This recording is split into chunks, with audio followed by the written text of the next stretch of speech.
A single dad is digging through trash just to buy diapers. But when the woman he's scavenging from turns out to be the owner of the company that makes the diapers, he's about to find out that the real surprise isn't in the trash. It's in her secret connection to him. Before we get into the story, comment below where in the world you are watching from today. John Harris wiped the sweat from his forehead as he peered into another dumpster behind Pete's Corner Store.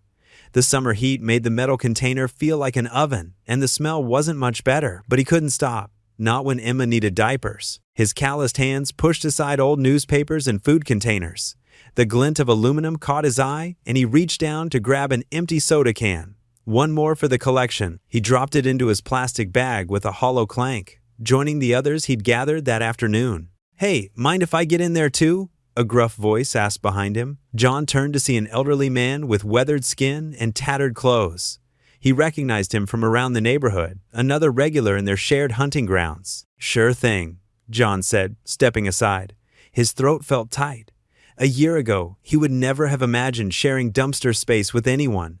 Now, it was just another Tuesday. The old man nodded his thanks and started his own search. They worked in silence, an unspoken understanding between them. This wasn't about pride anymore. It was about survival. John's back ached as he straightened up. His janitor's uniform was stained with sweat and grime, but he couldn't go home yet. The bag was only half full, and at 5 cents a can, he needed more. Emma was almost out of diapers, and his next paycheck was still days away. He moved to the next dumpster, trying to ignore the stares from people walking by. Some looked away quickly. Others watched with a mix of pity and disgust. John kept his eyes down, focused on his task. He'd learned to build a wall around himself, to shut out the judgment and shame. The afternoon sun beat down mercilessly as he worked his way through the alley. Each can was a small victory, another nickel toward what Emma needed. His mind wandered to his daughter's smile, the way her eyes lit up when he came home. That thought kept his hands moving, kept him searching. A young woman in business attire hurried past, her heels clicking on the pavement. John caught her whispered, "Oh my God," as she gave him a wide berth. He pretended not to notice, but his jaw clenched. He'd served his country, worked honest jobs all his life. Now, here he was, digging through trash to take care of his little girl. Hours passed, and the sun began to set. John's bag was finally heavy enough to make a difference. He tied it off and started the long walk home. His shoulders slumped with exhaustion. The streetlights flickered on as he made his way through the rough part of town where they lived. Their apartment building loomed ahead, paint peeling from its worn facade. The elevator was broken again, so he climbed 4 flights of stairs, his legs burning with each step. Mrs. Rodriguez from next door had watched Emma while he was out. She was a godsend, never asking for payment she knew he couldn't give. John knocked on his door. 3 quick taps, their special signal. He heard tiny footsteps running across the floor. "Daddy!" Emma's voice called out. Mrs. Rodriguez opened the door, and Emma launched herself at him. John caught her with his free arm, holding her close, her small arms wrapped around his neck. And for a moment, all the day's humiliation faded away. "Thank you again," he said to Mrs. Rodriguez. She smiled warmly. "Anytime, Mr. Harris. She's an angel." She patted Emma's back and headed home. John carried Emma into their small apartment, setting down the bag of cans by the door. The place was cramped. Just one bedroom they shared, a tiny kitchen, and a living room with a worn couch. The wallpaper was peeling in places, and the carpet had seen better days. But it was home. Emma bounced on the couch, her pigtails swaying. "I drawed you a picture, Daddy." "Drew?" he corrected gently, sitting beside her. "Let's see it." She proudly held up a crayon drawing of 2 stick figures holding hands, one tall, one small. The sun smiled down on them from the corner of the paper. John's throat tightened as he looked at it. "It's beautiful, sweetheart," he said, pulling her close. "We'll put it right here on the fridge." Emma beamed as he used a magnet to display her artwork. She might not understand their situation, but her love was pure and unconditional. It made everything worth it. Every can collected, every sideways glance endured. "What's for dinner, Daddy? How about spaghetti?" It was one of the few meals he could stretch across several days. Emma clapped her hands. "With meatballs?" "Not tonight, honey." He hated disappointing her. "But we can pretend the sauce has tiny meatballs hiding in it." She giggled at their familiar game, and John's heart swelled. He might not be able to give her everything, but he could give her love and imagination. Sometimes that had to be enough. As he boiled the pasta, Emma chatted about her day. The pictures she colored, the stories Mrs. Rodriguez read to her, the birds she saw on the windowsill. Her innocent chatter filled their small kitchen with life and warmth. They ate together on the couch, Emma occasionally dropping noodles despite her best efforts with the fork. John watched her, memorizing her smile, the way her nose scrunched up when she concentrated. These were the moments that kept him going, that made tomorrow worth facing. After dinner, he gave her a bath in their tiny bathroom, letting her play with the 2 plastic toys they owned, a rubber duck and a toy boat. She made up stories about them, her imagination transforming their humble surroundings into an ocean of adventure. When it was time for bed, Emma insisted on her favorite bedtime story. John recited it from memory, having long since memorized every word. She fought sleep as always, but eventually her eyes grew heavy. "Love you, Daddy," she murmured as she drifted off. "Love you too, Princess," he whispered, kissing her forehead. Back in the living room, John counted the day's collection of cans. It wasn't enough, not nearly enough. But tomorrow was another day, another chance to provide for his daughter, to give her the life she deserved. He sank onto the couch, his body aching from the day's work. The apartment was quiet now, save for the distant sounds of traffic and the occasional siren. Through the thin walls, he could hear the neighbor's TV, the muffled arguments from upstairs. John looked at Emma's drawing on the fridge, at the smiling stick figures holding hands. Tomorrow, he'd do it all again. The dumpster diving, the stairs, the shame. For her, he'd do anything. Because in the end, they had each other, and that was something no amount of poverty could take away. John sat on the edge of Emma's small bed, watching her chest rise and fall with each peaceful breath. The moonlight filtering through the thin curtains cast shadows across her innocent face. Her brown curls spread across the worn pillow like a halo, and even in the dim light, he could see the slight smile that often graced her features while she slept. "Sweet dreams, Princess," he whispered, his rough hand gently brushing a stray curl from her forehead. The springs creaked as he stood up, and he winced at the sound. But Emma didn't stir. She was used to the noises of their old apartment by now. The rattling pipes, the humming refrigerator, the occasional siren wailing in the distance. John made his way to the kitchen, his joints aching from hours of bending over trash bins. The stack of recycled cans sat on the counter, waiting to be turned in tomorrow. He counted them again, though he knew the number hadn't changed. 23 cans, not nearly enough. The kitchen clock ticked loudly in the quiet apartment. 10:45 p.m. John slumped into a chair at the small table, running his hands over his face. The day's stubble felt rough against his palms. His eyes drifted to Emma's diaper bag hanging by the door. Only one left. His stomach churned at the thought. Sleep wouldn't come easily tonight. John lay in his bed, staring at the water stains on the ceiling. The walls of his bedroom felt like they were closing in, suffocating him with the weight of his responsibilities. The sound of a car door slamming outside made him flinch. Old habits from his time in the service dying hard. His mind wandered to better days, when he had a steady job at the mechanic shop, before the layoffs, before Sarah left, before everything fell apart. Now here he was, a decorated veteran reduced to digging through garbage to provide for his daughter. The shame burned in his chest.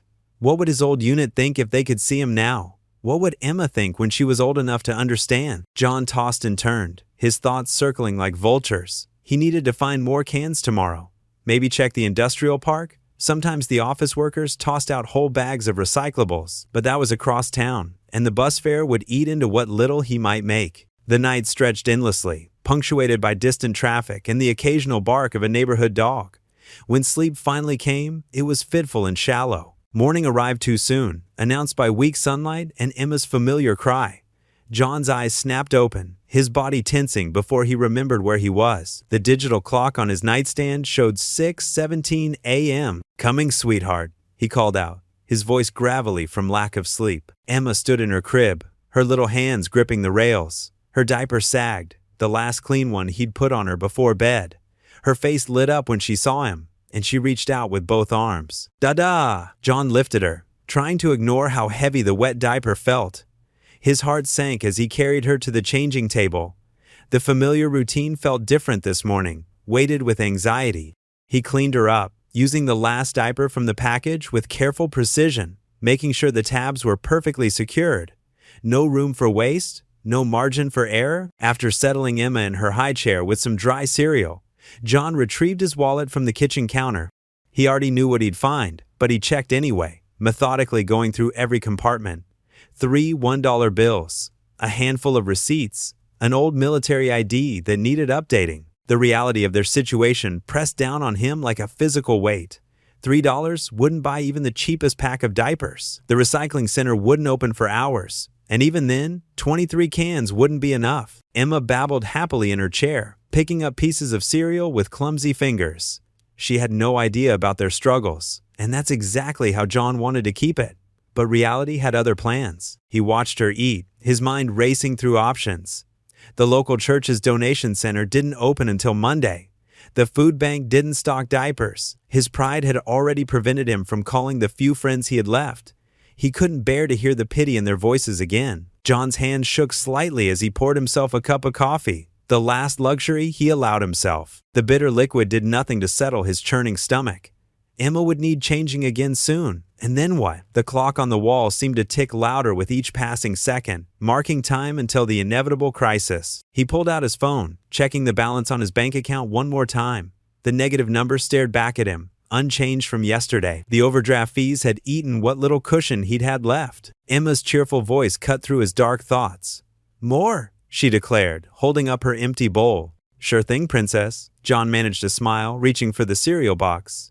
At least they had enough food for today. The box felt light. Another problem for tomorrow. As he poured more cereal for Emma, his mind kept circling back to the same desperate question. How was he going to get enough money for diapers by the end of the day? The recycling center paid by the pound, and his small collection of cans wouldn't even cover half a package of the cheapest brand. The morning sun crept higher, sending shafts of light through the kitchen window. In better times, this would have been a peaceful moment, sharing breakfast with his daughter, planning their day together. Now, each passing minute only increased his anxiety. John sat at the table, watching Emma eat, trying to keep his expression neutral despite the storm raging in his mind. He had to figure something out. He had to find a way. He was her father, the only parent she had left, and he couldn't fail her. Not in this, not in anything. John trudged down Maple Avenue, his worn boots scuffing against the pristine sidewalk. The early morning sun cast long shadows across perfectly manicured lawns, making him feel even more out of place. His canvas bag, already containing a few cans from earlier, hung heavily at his side. Not from its weight, but from the shame that came with it. This wasn't his neighborhood. The houses here had 3-car garages and professional landscaping. Garden fountains bubbled cheerfully, and the air smelled of freshly cut grass instead of exhaust fume. Each step felt like an invasion into a world where he didn't belong. He pulled his baseball cap lower over his eyes as a jogger passed by, averting his gaze. The woman's expensive running shoes probably cost more than his entire wardrobe. His cheeks burned as he thought about what he was about to do, but Emma's face flashed in his mind. She needed diapers, and his pride wasn't worth more than her comfort. The first few garbage bins yielded nothing but yard waste and regular trash. John moved quickly, efficiently, trying to appear as invisible as possible. His hands trembled slightly as he lifted each lid, the metal cold against his calloused fingers. Years ago, he'd commanded troops in combat zones. Now here he was, digging through strangers' garbage. "Gotta keep moving," he muttered to himself, wiping sweat from his forehead with his sleeve.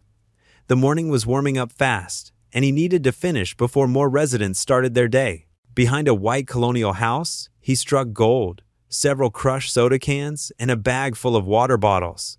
He quickly added them to his collection, estimating their value, maybe 50 cents worth. Not nearly enough. As he worked his way deeper into the neighborhood, the houses grew larger and more imposing. Iron gates and security cameras became common sights, making his task more challenging. But experience had taught him that wealthy neighborhoods often had the best haul. People here didn't bother collecting the deposit on cans and bottles themselves. A mansion at the end of a cul-de-sac caught his attention. It was easily the largest house he'd seen yet, with perfectly symmetrical windows and a circular driveway that could fit 6 cars. The property's trash bin sat discreetly behind a row of carefully trimmed hedges. John glanced around, making sure no one was watching. His heart pounded as he slipped behind the hedges. The scratchy branches caught at his jacket, but he pressed forward. The first bin contained nothing useful, just regular household trash. The second bin was filled with recycling, and his spirits lifted at the sight of several wine bottles and aluminum cans. As he reached for them, movement in one of the mansion's windows made him freeze. He held his breath, counting seconds, but no alarm sounded. No angry homeowner emerged, just the curtain shifting in the breeze, he told himself, though his hands shook as he continued his task. He was about to move to the third bin when something caught his eye, a familiar blue and white package peeking out from beneath some newspapers.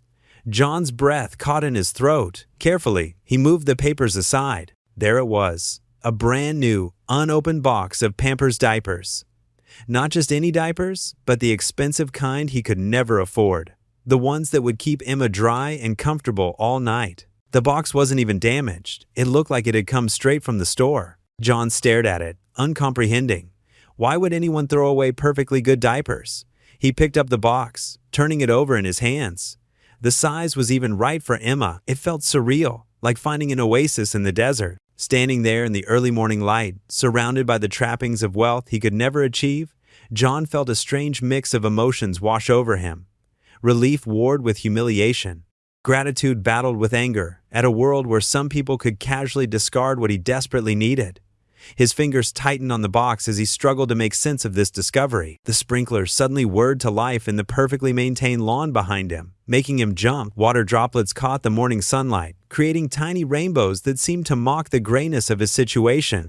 He stood there, frozen, holding the box of diapers, feeling like the universe was playing some kind of cruel joke. The sound of a door opening somewhere in the distance snapped him back to reality.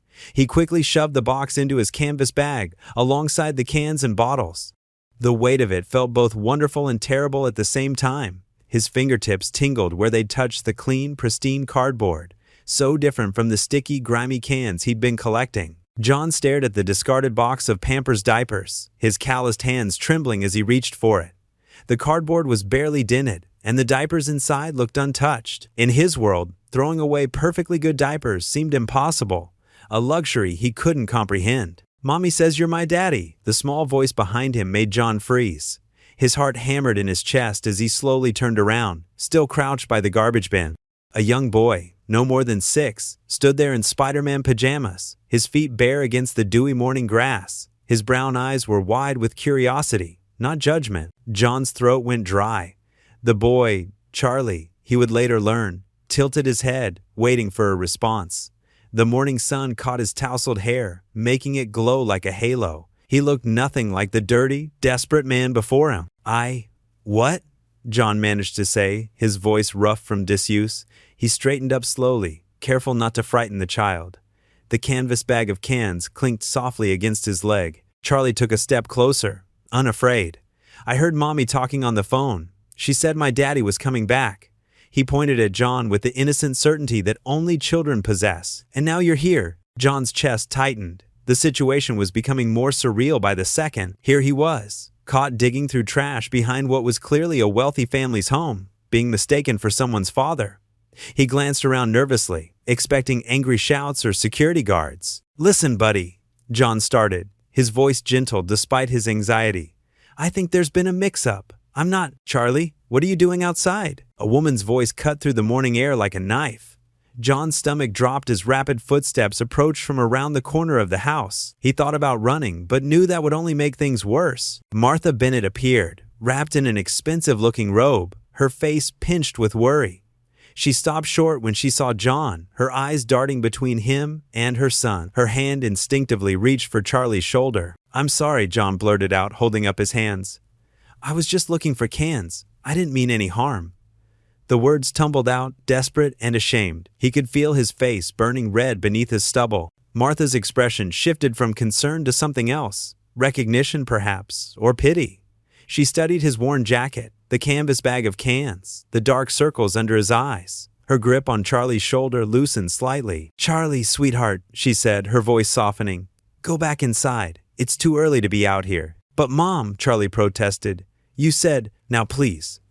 Her tone left no room for argument, though it remained gentle. Charlie gave John one last curious look before trudging back toward the house, his bare feet leaving tiny prints in the grass. Once Charlie was out of earshot, Martha turned back to John. He expected anger or disgust, but instead found something that looked almost like understanding in her eyes. She reached into her robe pocket and pulled out her wallet. "Here," she said, extending a $20 bill toward him. "For your trouble." John stared at the money, shame, and pride warring in his chest. The same amount he'd need for a pack of diapers. The irony wasn't lost on him. "Ma'am, I don't—" "Please," she interrupted, her voice quiet but firm. "Take it. And I'm sorry about Charlie. He's been having a hard time understanding some things lately." John hesitated for a moment longer before accepting the money. His fingers brushed against hers as he took it, and he noticed how soft her hands were compared to his calloused ones. The contrast made him acutely aware of the gulf between their worlds. "Thank you," he mumbled, carefully folding the bill and putting it in his pocket. "I'm sorry about going through your trash. It won't happen again." Martha's expression was unreadable as she looked at him.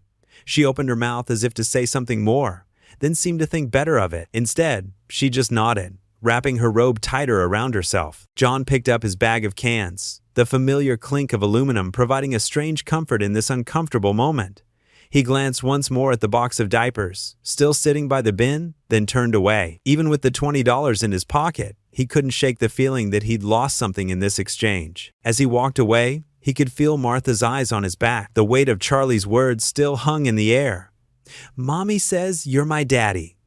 The innocent mistake of a child had somehow made him feel both more and less than he was, highlighting the vast distance between his life and theirs. The morning sun continued to rise, casting long shadows across the manicured lawn. John's footsteps seemed too loud on the quiet street as he made his way back toward his own neighborhood, where Emma would be waking up soon, needing her father, her real father, and a fresh diaper he could now afford to buy. The evening breeze carried the scent of freshly cut grass across the manicured lawn as John stood frozen, his mind still processing the young boy's words. Martha Bennett stepped forward, her designer shoes crunching on the gravel driveway.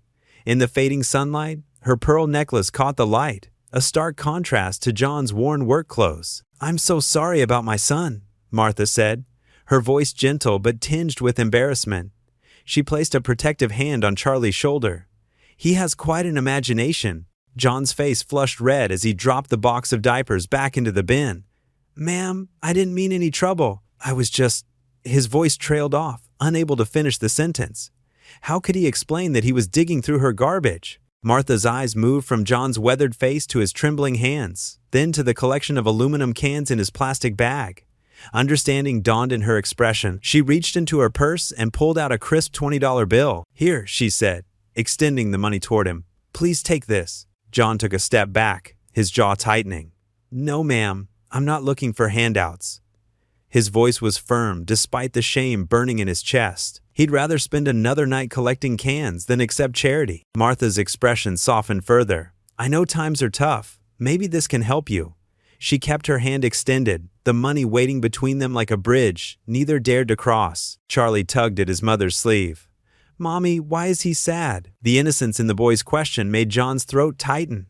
He thought of Emma waiting at home with their elderly neighbor, probably wondering when Daddy would return with diapers. His pride warred with his desperation. Martha knelt beside Charlie. "Sweetheart, why don't you go inside and help Maria set the table for dinner?" After the boy scampered away, she turned back to John. "Please, I insist." John stood rooted to the spot, his mind racing. The $20 would buy enough diapers to last a week, maybe more if he found them on sale. It would mean Emma wouldn't have to wear makeshift alternatives tonight. It would mean one less worry in his ocean of concerns. He started, his voice rough.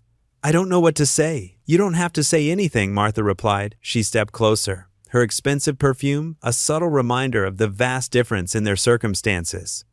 "Sometimes we all need a little help." John's hand moved slowly, reluctantly, to accept the money. The crisp bill felt foreign in his calloused palm. "Thank you," he managed to say, the words barely above a whisper. "Take care of yourself," Martha said, her voice carrying a warmth that seemed genuine despite their brief encounter. John nodded, carefully folding the bill and placing it in his worn wallet. As he turned to leave, he caught a glimpse of himself in one of the mansion's large windows, a tired man in threadbare clothes, standing in the shadow of wealth and privilege. He walked away from the Bennett estate, his footsteps heavy on the perfectly paved sidewalk. The plastic bag of cans clinked softly with each step, a metallic rhythm that usually meant survival but now felt hollow compared to the $20 in his wallet. The sun was setting behind the row of mansions, casting long shadows across perfectly manicured lawns. John thought about the strange twist of fate that had led him to this moment. He'd come looking for cans and found instead an unexpected act of kindness from the very woman whose company made the diapers he couldn't afford. The irony wasn't lost on him. Here he was, scrounging through trash bins behind the home of someone who probably made millions, selling the very thing he desperately needed for Emma. Yet instead of calling the police or treating him with disdain, she had shown him compassion. As he walked the long journey home, John's mind kept returning to Charlie's words. "Mommy says you're my daddy." The phrase echoed in his thoughts, making him wonder about its meaning. Had it been just the innocent ramblings of a child, or was there something more to it?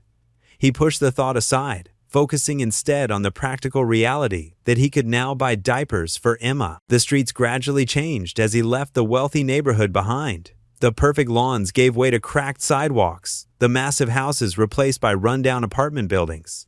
But for the first time in weeks, John walked with his head held slightly higher. Tonight, at least, he wouldn't have to worry about how to keep his daughter clean and comfortable. He passed by the convenience store where he usually bought diapers when he could afford them. The fluorescent lights buzzed overhead as he stepped inside, the bell above the door announcing his arrival. The cashier, used to seeing him count out coins for small purchases, looked surprised when John placed a package of diapers on the counter and pulled out the $20 bill. Walking home with the package of diapers under his arm, John felt a mix of gratitude and unease. The unexpected kindness of a stranger had solved his immediate problem, but his pride still stung. He was a veteran, a man who had once served his country with honor. Now he was accepting handouts from wealthy women who found him digging through their trash. Yet, as he climbed the stairs to his apartment, hearing Emma's delighted squeal at his return, he knew he had made the right choice.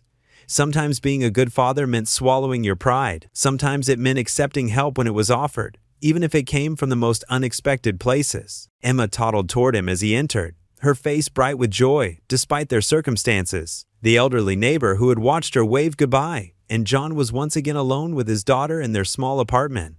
As he changed her into a clean diaper, he couldn't help but marvel at how a chance encounter behind a mansion had made such a difference in their evening. John clutched the package of diapers to his chest as he walked through the door of his small apartment. The plastic crinkled under his grip, a sound that echoed through the quiet space. Emma sat on their worn couch, playing with her favorite stuffed bear, its fur matted from years of love. "Hey, sweetie," he said, forcing a smile. "Look what Daddy got." Emma's face lit up at the sight of her father, but John's heart felt heavy. The weight of the $20 bill that had made this purchase possible seemed to burn in his memory. He set the diapers on the rickety kitchen table and ran his hand over the smooth packaging. The apartment walls, stained with watermarks and peeling paint, seemed to close in around him.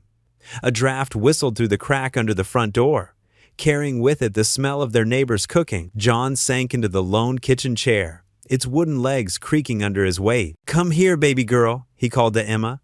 She toddled over, clutching her bear. John lifted her onto his lap, breathing in the sweet smell of her hair.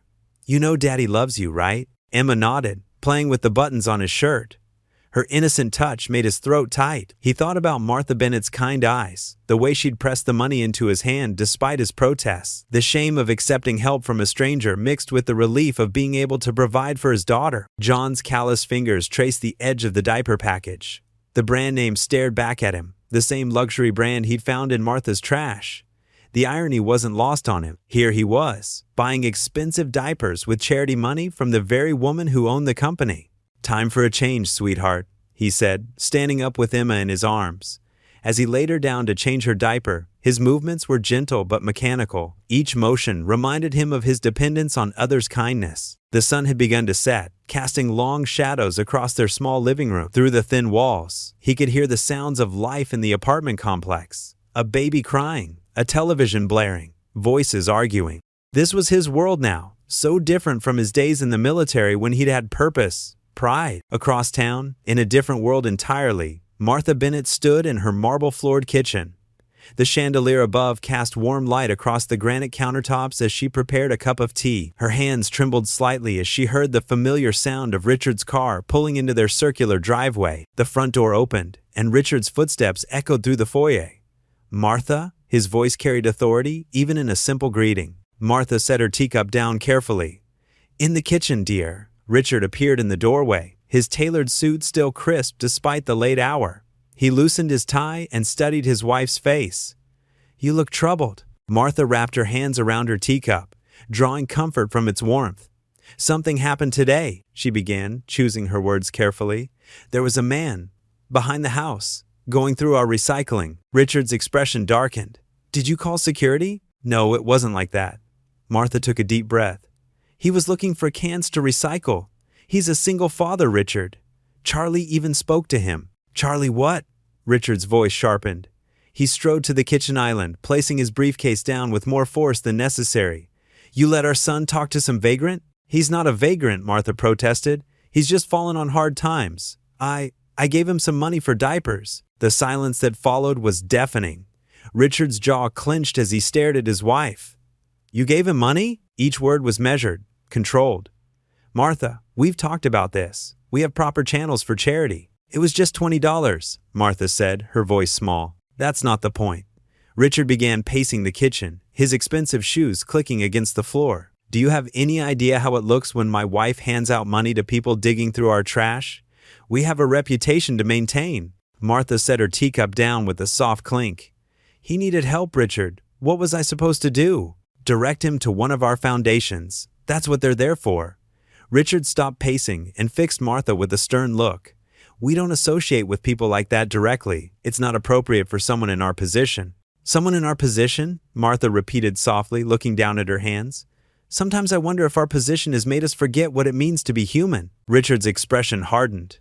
"Don't start with that bleeding heart nonsense. We do plenty for the less fortunate through proper channels, but you cannot be seen giving handouts to every desperate person who wanders onto our property. What's next?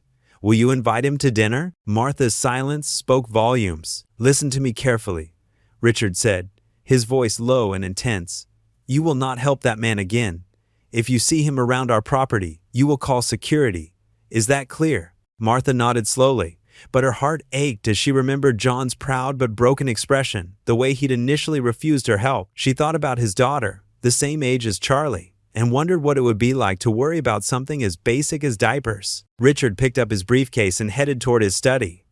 "Keep our charity private, Martha. That's how these things are done." As his footsteps faded down the hallway, Martha stood alone in her kitchen, surrounded by luxury, but feeling remarkably empty. Through her window, she could see the trash bins where she'd encountered John. The distance between their worlds had never felt greater. John spooned beans and rice onto two mismatched plates, the ceramic chipped at the edges from years of use. The meal was simple, the same thing they'd been eating for days, but at least it was hot. Emma sat in her usual spot at their small kitchen table, her legs swinging back and forth, not quite reaching the floor. "Is it good, sweetheart?" John asked, watching as Emma took careful bites with her plastic spoon. She nodded, rice sticking to her chin. "But Daddy, can we have spaghetti tomorrow?" John's throat tightened. Spaghetti had been Emma's favorite since she could eat solid food, but pasta wasn't in their budget this week. He reached across the table and wiped her chin with a paper napkin. "Maybe soon, baby. But hey, these beans are pretty tasty, right?" He took an exaggerated bite of his own dinner, making appreciative sounds that made Emma giggle. The overhead light flickered, casting shifting shadows across their faces.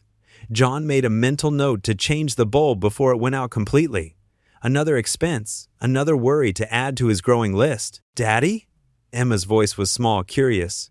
"Why do we always eat beans?" The question hit him like a punch to the gut. John set his fork down, trying to find the right words. "Well, beans are good for you. They make you strong." He flexed his arm, drawing another giggle from Emma. "And one day, we'll have lots of different things to eat. Things will get better soon, I promise." The words felt hollow in his mouth, but Emma nodded, satisfied with his answer. She went back to her dinner, humming a tune she'd learned at daycare. John watched her, marveling at how resilient children could be. Emma didn't complain about their tiny apartment, about wearing the same clothes until they were threadbare, about eating beans and rice most nights. She found joy in the smallest things, a butterfly on their window, a pretty rock on the sidewalk, a hug from her daddy. After dinner, John cleaned their plates while Emma colored at the table. The running water couldn't quite drown out his thoughts about Martha Bennett and her act of kindness. The $20 had been a lifeline, but it had also wounded his pride in ways he hadn't expected. "Time for bed, princess," he announced once the dishes were done. Emma protested weakly, but her yawns gave her away. After tucking Emma in with her beloved bear, John kissed her forehead and whispered, "Sweet dreams, baby girl." He lingered in the doorway, watching her chest rise and fall with each peaceful breath. Later, lying in his own bed, sleep refused to come. The ceiling fan spun lazily above him, its gentle whirring providing a backdrop to his racing thoughts. Martha's face kept appearing in his mind, the kindness in her eyes when she'd handed him the money, the way she'd seemed genuinely concerned. And then there was Charlie, that sweet boy who'd appeared out of nowhere with his confusing words. "Mommy says you're my daddy." The phrase echoed in John's head, making less sense each time he turned it over in his mind. He rolled onto his side, punching his flat pillow into a more comfortable shape. The springs of his mattress creaked in protest. Pride had always been both his strength and his weakness. It had kept him going through the worst times, helped him maintain his dignity when everything else was falling apart. But now, that same pride felt like a chain around his neck, threatening to drag him under. The moon cast pale light through the thin curtains, creating patterns on the wall that seemed to mock him. Here he was, a grown man, a veteran who'd served his country, reduced to digging through trash for recyclables. And now, accepting charity from a wealthy stranger. But was it really charity? Martha's gesture had seemed genuine, almost familiar. There was something about her that made him feel seen, not just pitied. And Charlie's words, could there be some connection he was missing? John pressed the heels of his hands against his eyes until he saw spots. It didn't matter. They lived in different worlds. Martha Bennett probably spent more on coffee in a week than he made in a month. Her son attended private school, while Emma wore hand-me-downs from the thrift store. The night stretched on, each hour marked by the distant sound of traffic and the occasional siren. John's thoughts circled endlessly between gratitude and shame, between hope and despair. When sleep finally came, it was fitful and filled with dreams of trash bins full of $20 bills and a little boy who called him daddy. A week passed like molasses, each day bringing new challenges. The money from recycling barely covered their basic needs. The electric bill came due, higher than expected. Emma outgrew another pair of shoes. John picked up extra hours at the school, cleaning classrooms until his hands were raw from harsh chemicals, but it wasn't enough. It was never enough. He found himself avoiding the wealthy neighborhood where he'd met Martha, even though the recycling there was usually better. The memory of their encounter still made his cheeks burn with embarrassment. Instead, he stuck to the commercial areas, sorting through dumpsters behind restaurants and stores, trying to maintain what little dignity he had left. Emma noticed his exhaustion. In her own way, she became more helpful, picking up her toys without being asked, being extra quiet when he needed to rest. It broke his heart how grown-up she sometimes seemed, how she'd learned to adapt to their difficult circumstances. No 4-year-old should have to be that understanding. At night, when Emma was asleep, John would sit at their kitchen table with their bills spread out before him, trying to make the numbers add up differently.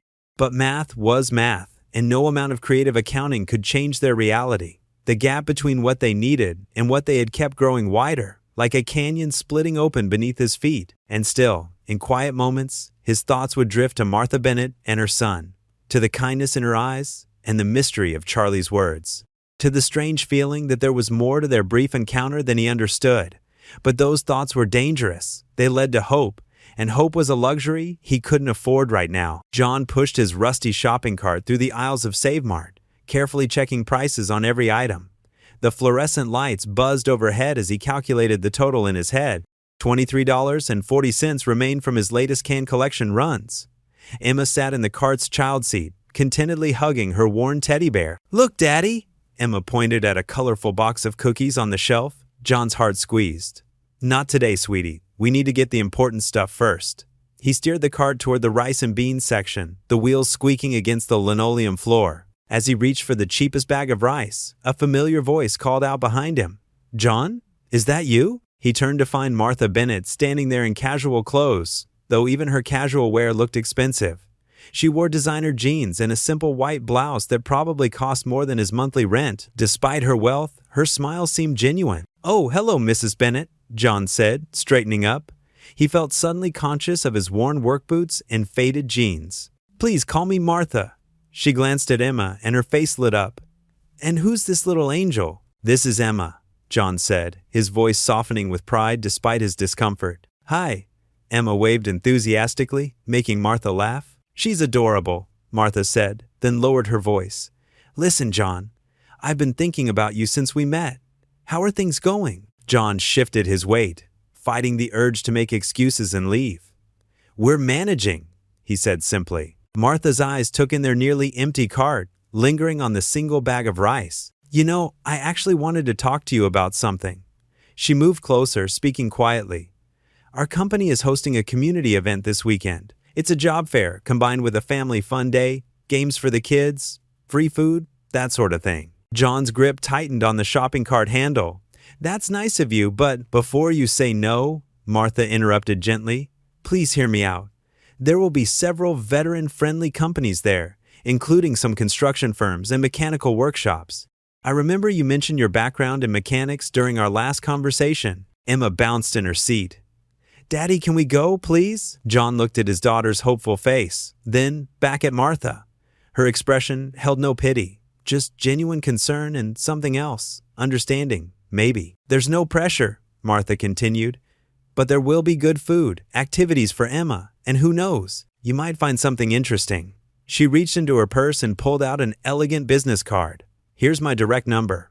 The event is this Saturday at Memorial Park. Starts at 10 a.m. John hesitated before accepting the card. The thick paper felt expensive between his fingers. Think about it, Martha said. She smiled at Emma again. It was lovely meeting you, sweetheart. As she turned to leave, she paused and reached for something on a nearby shelf. It was the box of cookies Emma had been eyeing earlier. She placed them in their cart. A little treat never hurt anyone, she said with a wink, then walked away before John could protest. Emma clapped her hands in delight while John stood there, the business card burning a hole in his pocket. Part of him wanted to run after Martha and return the cookies, to prove he didn't need charity.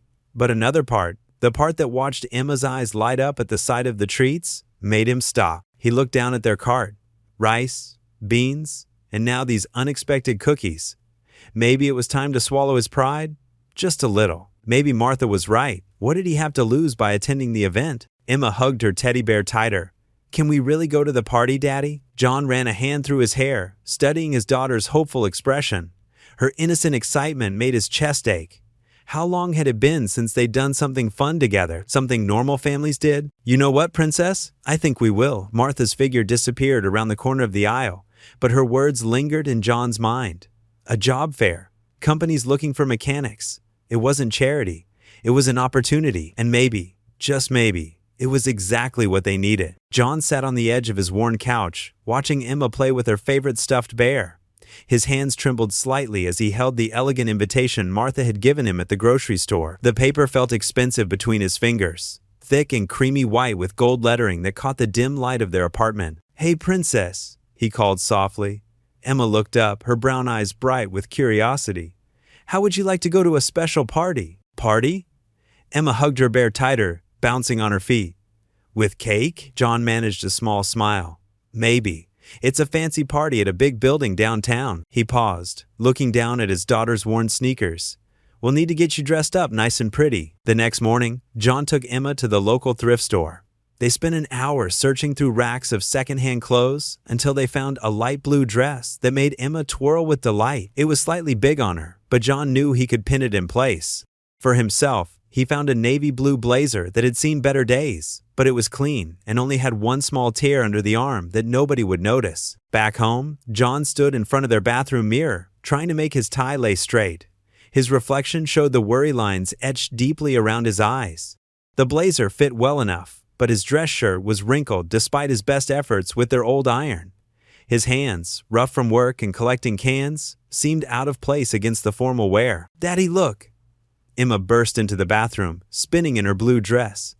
John had carefully ironed it and pinned the shoulders to fit better. Her hair was pulled back in neat pigtails, tied with ribbons he'd found in their box of odds and ends. You look beautiful, sweetheart. John's throat tightened with emotion. Even in second-hand clothes, his daughter looked like a princess. He scooped her up, and she giggled, wrapping her arms around his neck. The bus ride downtown felt endless.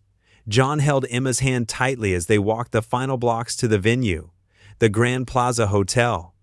The building towered above them, all glass and gleaming steel.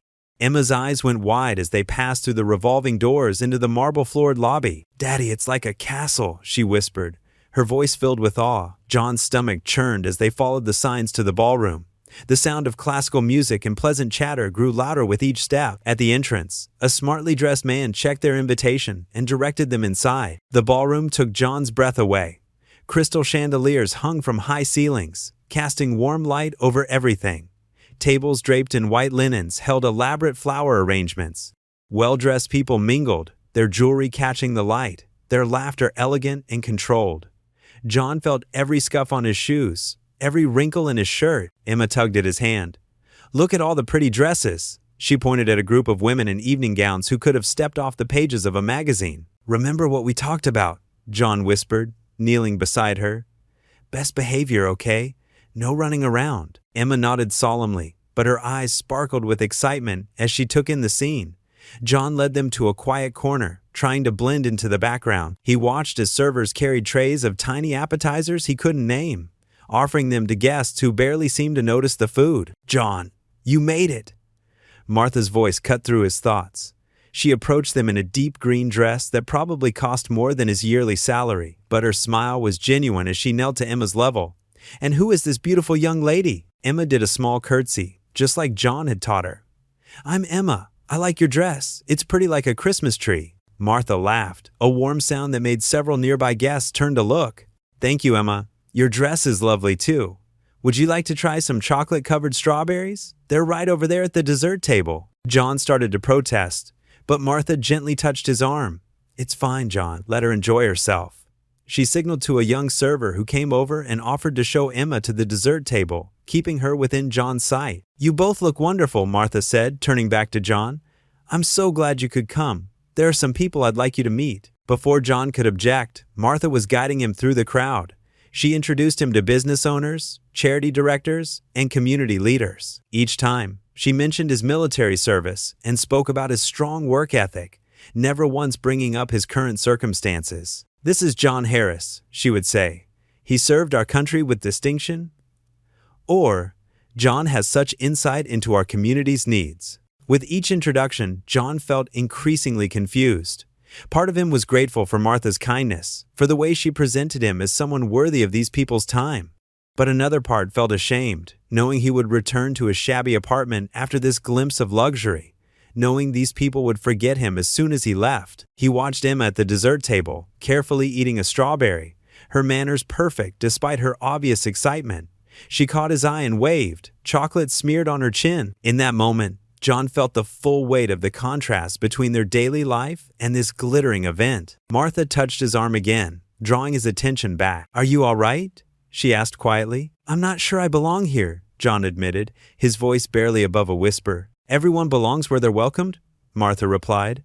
"And you're very welcome here, John." But as more elegant guests arrived and the music swelled, John couldn't shake the feeling that he was an imposter in their world. He stood straighter, tried to smile more naturally, all while knowing that his carefully pressed thrift store clothes and rough hands marked him as different from these polished, privileged people. Emma returned to his side, her face glowing with happiness, and John forced his doubts aside.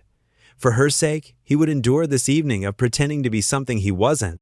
He would accept Martha's kindness and try to believe, just for tonight, that he deserved to stand among these people as an equal. The elegant ballroom buzzed with activity as wealthy guests mingled, their polite laughter echoing off the crystal chandeliers. John Harris stood near a marble pillar, tugging at the collar of his only dress shirt, a faded blue button-down he'd worn to Emma's baptism years ago. He watched Emma playing with some other children in a supervised play area across the room. Her face lit up with joy at all the new toys. Martha Bennett appeared beside him, 2 glasses of sparkling water in hand. "Would you like to step outside for some fresh air?" she asked, offering him one of the glasses. "The garden is lovely this time of evening." John nodded, grateful for the escape from the overwhelming opulence of the main hall. He followed Martha through French doors that opened onto a terrace overlooking perfectly manicured gardens. The early evening air was cool and refreshing, carrying the sweet scent of blooming jasmine. They settled onto a stone bench tucked away in a quiet corner. The sounds of the party faded into a distant hum. John's shoulders relaxed slightly as he took a sip of his water. "Thank you," he said quietly. "For inviting us, I mean. Emma hasn't stopped smiling since we got here." Martha's eyes softened. She's a beautiful child. You're doing an amazing job with her, John. He stared down at his glass, watching the bubbles rise to the surface. Most days I don't feel like I am. Can barely keep food on the table, let alone. His voice trailed off. Tell me, Martha said gently. Please. Maybe it was the kindness in her voice, or maybe just the weight of carrying it all alone for so long. But John found himself talking. After my discharge, everything fell apart. Couldn't hold down a steady job. The nightmares were bad back then. Emma's mother left when she couldn't take it anymore. Can't blame her, really. Martha listened without interrupting, her face full of genuine concern. Got the janitor job at the school, John continued. It's not much, but it's something. Except the bills keep piling up. And Emma, she's growing so fast. Needs new clothes, diapers, food. He rubbed his face with his free hand. Sometimes I look at her and wonder if she'd be better off with someone else. Someone who could give her everything she deserves. John, Martha said firmly, that little girl adores you. I've been watching you with her tonight. The way she keeps looking for you, how her whole face lights up when she catches your eye. That's worth more than any amount of money. Maybe, John said, his voice rough. But love doesn't buy diapers or put food on the table. Martha set her glass down on the bench between them. Can I tell you something? All this, she gestured toward the grand building behind them. It looks perfect from the outside. But sometimes I feel just as trapped as you do, just in a different way. Richard, my husband, he has very specific ideas about how things should be, who we should associate with, how we should act. John glanced at her, surprised by her candor. What I'm trying to say is, Martha continued, sometimes the things that look like blessings from the outside can feel like cages, and sometimes the things that look like struggles from the outside can be the most meaningful parts of life. They sat in comfortable silence for a moment, watching the sky turn purple with approaching dusk. I want to help you, John, Martha said finally. Not because I feel sorry for you, but because I see something in you. Strength, dignity, love for your daughter. You deserve a chance to build the life you both deserve. John tensed. I'm not looking for handouts. I know, Martha interrupted softly. That's not what I'm offering. I'm offering an opportunity, but you'll have to trust me. Can you do that? John looked at her for a long moment. In the growing darkness, her face was sincere, her eyes kind. He thought about Emma, about the joy in her face as she played with toys she'd never had access to before. He thought about all the nights he'd lain awake, wondering how he'd make it through another day. Why? He asked finally. Why would you want to help someone like me? Martha smiled, a hint of sadness in her expression. Because everyone deserves a second chance. Because you're not afraid to work hard. Because that little girl deserves to see her father succeed. She paused. And because sometimes helping others is the best way to help ourselves. John took a deep breath, feeling the weight of the moment. Everything in him wanted to refuse, to maintain his independence, to prove he could do it all on his own. But Emma's face floated in his mind. Her smile, her trust, her unwavering belief in him. Okay, he said quietly. I trust you. Martha nodded, relief evident in her expression. Thank you, she said. You won't regret this. The sounds of the party started to die down behind them, signaling the end of the evening. John stood, knowing it was time to collect Emma and head home. Martha rose as well, smoothing her elegant dress. We'll talk more soon, she promised. For now, just focus on Emma and your job. Let me handle the rest. As they walked back toward the French doors, John felt something he hadn't experienced in a long time. Hope. It was small and fragile, like a newly sprouted seed. But it was there. Maybe, just maybe, things could get better. Inside, Emma ran to him, her eyes bright with excitement from the evening's adventures. He scooped her up, breathing in the sweet smell of her hair, holding her close. Martha watched them with a gentle smile before disappearing into the crowd of departing guests. The elegant ballroom buzzed with conversation and the gentle clink of champagne glasses. John Harris stood near a decorative column, watching Emma play with some of the other children on the polished marble floor. Despite feeling out of place in his second-hand suit, a small smile tugged at his lips as he saw his daughter laughing without a care in the world. Martha Bennett approached him again, carrying 2 glasses of sparkling water. I thought you might be thirsty, she said, offering him one of the glasses. How are you holding up? Better than I expected, John admitted, accepting the drink. Emma seems to be having fun. Children have a way of making everything simpler, don't they? Martha's eyes softened as she watched the kids play. They don't care about fancy clothes or bank accounts. They just want to be happy. John nodded, taking a sip of his water. Thank you for inviting us. I know we don't exactly fit in here, but nonsense, Martha cut in. You belong here as much as anyone else. Besides, I've been thinking about starting a program for veterans at the company. Your perspective could be valuable. Before John could respond, a sharp voice cut through their conversation. Martha, darling, what are you doing? Richard Bennett strode toward them, his expensive suit perfectly tailored and his face twisted in barely concealed disgust. He placed a possessive hand on Martha's shoulder, but his cold eyes were fixed on John. I was just discussing some business ideas with Mr. Harris, Martha said, her voice tight. Business ideas? Richard laughed, the sound harsh and mocking. With someone who digs through our garbage? Really, Martha, you can't be serious. John's face burned with shame and anger. Around them, other guests had fallen silent, turning to watch the scene unfold. Richard, please, Martha whispered, but her husband ignored her. Let me guess, Richard continued, his voice carrying across the now quiet ballroom. You thought you could play fairy godmother to this charity case? Help him clean up and pretend he belongs here? He gestured at John's ill-fitting suit. Look at him. He can barely afford to dress himself properly. Emma stopped playing and looked up at the sound of raised voices.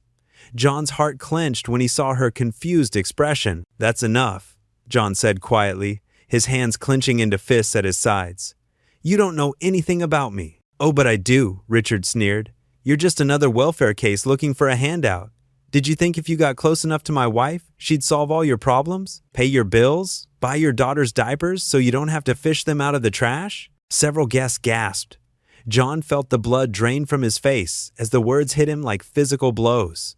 The shame of that day, of being caught going through their garbage, came rushing back. Martha stepped forward. Richard, stop this right now. You're being cruel. Cruel? Richard scoffed. I'm being realistic. People like him. He jabbed a finger in John's direction.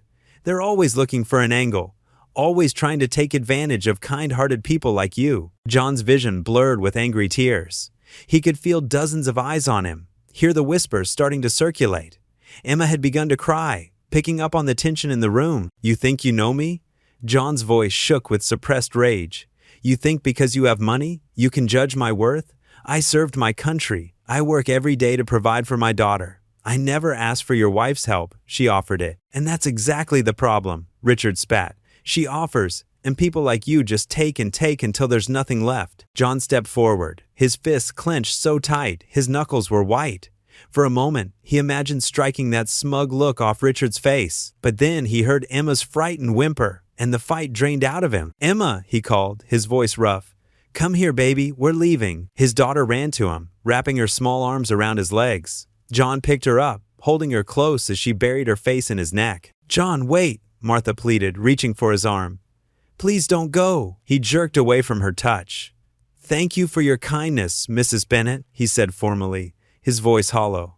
But your husband's right about one thing. I don't belong here. With his daughter in his arms and his dignity in tatters, John walked toward the exit. Behind him, he could hear Martha arguing with Richard, could feel the stares and whispers following him out, but he didn't look back. In the parking lot, the cool night air hit his face like a slap. He buckled Emma into her car seat, his hands shaking so badly he had to try twice before the clasp clicked into place. Daddy? Emma's voice was small and worried. Why was that man being mean? John's throat tightened painfully. Sometimes people can be mean, sweetheart, but it doesn't matter. We have each other, right? Right. She nodded, but her lower lip trembled. As John drove home through the darkened streets, his humiliation turned to anger, then to a deep, aching sadness. He'd allowed himself to hope, to believe that maybe things could be different. But Richard Bennett had shown him the truth. No matter how hard he tried, people like them would always look down on people like him. When they finally reached their small apartment, John carried a sleeping Emma to her bed. He tucked her in gently, brushing her hair back from her forehead, looking at her peaceful face. He felt something inside him break. He sank down onto the threadbare couch in their living room, put his head in his hands, and let the tears come. All the pride he'd been holding on to, all the dignity he'd tried to maintain it, felt meaningless now. He was right back where he started, maybe even lower than before. The suit he'd borrowed from the thrift store suddenly felt like it was choking him. He yanked off the tie and threw it across the room, then slumped back on the couch, staring at the water-stained ceiling. Tomorrow, he'd have to get up and face another day of scraping by, of trying to make ends meet. But tonight, in the quiet darkness of his apartment, John Harris finally let himself feel the full weight of his defeat. The tiny apartment felt even smaller than usual as John paced back and forth across the worn carpet. Empty cans lay scattered on the kitchen counter, waiting to be recycled, a constant reminder of his daily struggle. The humiliation from Richard Bennett's words at the event still burned in his chest like hot coals. Emma sat on their threadbare couch, coloring in her second-hand coloring book. Her innocent humming stood in stark contrast to the storm raging inside John's head. He glanced at her, trying to keep his face neutral despite the anger and shame coursing through him. "Daddy, look!" Emma held up her drawing, crayon marks bleeding through the thin paper. "It's us at the party." John's throat tightened as he looked at the crude figures. Stick people surrounded by what looked like stars and balloons. The memory of Richard Bennett's sneering face flashed through his mind. "That's beautiful, sweetheart," he managed, his voice rough. He turned away quickly, pretending to busy himself with organizing the recycling. The events of the party played on repeat in his mind. Richard's words echoed. "People like you don't belong here." The way the other guests had stared, some with pity, others with disdain, the burning shame as he'd walked out, leaving Martha standing there with her hand half raised as if to stop him. A knock at the door startled him from his thoughts. Through the peephole, he saw Martha Bennett standing in the dimly lit hallway, looking out of place in her expensive clothing. John's hand hesitated on the doorknob. Part of him wanted to pretend he wasn't home, to avoid facing her after what happened. But Emma had heard the knock. "Someone's here, Daddy," she called out excitedly. With a deep breath, John opened the door. Martha stood there, her usual confident demeanor replaced by something more uncertain. "John, I needed to talk to you." "Mrs. Bennett," he said stiffly, using her formal name as a barrier between them. "This isn't a good time." Emma appeared behind him, peeking around his legs. "Hi, Mrs. Martha," she chirped. Martha's face softened at the sight of Emma. "Hello, sweetheart. That's a lovely drawing you're working on." John stepped aside reluctantly, knowing he couldn't turn Martha away with Emma watching. The contrast between Martha's tailored outfit and their shabby apartment made him acutely aware of every stain on the carpet, every crack in the walls. "Emma, honey, why don't you go color in your room for a bit?" John suggested gently. Once Emma had disappeared into the small bedroom, Martha spoke. "John, I came to apologize for Richard's behavior. What he said was cruel and completely unacceptable." "You don't need to apologize for your husband," John replied, his voice tight. He made his feelings quite clear. Martha took a step forward. "Please, let me help. I know you're struggling, and I have the means to." "To what?" John cut her off, his voice low but intense. "To throw money at the problem? To make yourself feel better about living in that mansion while people like me dig through your trash?" The words came out harsher than he'd intended, but the weight of his pride and pain pushed them forward. Martha flinched slightly but held her ground. "That's not fair, John. I genuinely want to help you and Emma." "Why? Because we're your charity case? Your good deed for the month?" He ran a hand through his hair in frustration. "You live in a different world, Mrs. Bennett. A world where people like your husband look down on people like me. And maybe you mean well, but your help, it just reminds me of everything I can't provide for my daughter." Martha's eyes filled with tears. "Not everyone in my world is like Richard. I see how hard you work, how much you love Emma. You deserve better than this." "What I deserve doesn't matter," John replied, his voice heavy with resignation. "This is my reality. I need to figure it out on my own." From the bedroom came the sound of Emma singing to herself, a reminder of the innocence he was trying to protect. John closed his eyes briefly, steadying himself. "I appreciate what you tried to do," he said more quietly. "But I can't be part of your world. It's better for everyone if we just stay where we belong." Martha reached into her purse, but John held up his hand. "Please don't. No checks, no charity. I need my dignity more than I need money." "Is pride worth more than Emma's future?" Martha asked softly. The question hit John like a physical blow.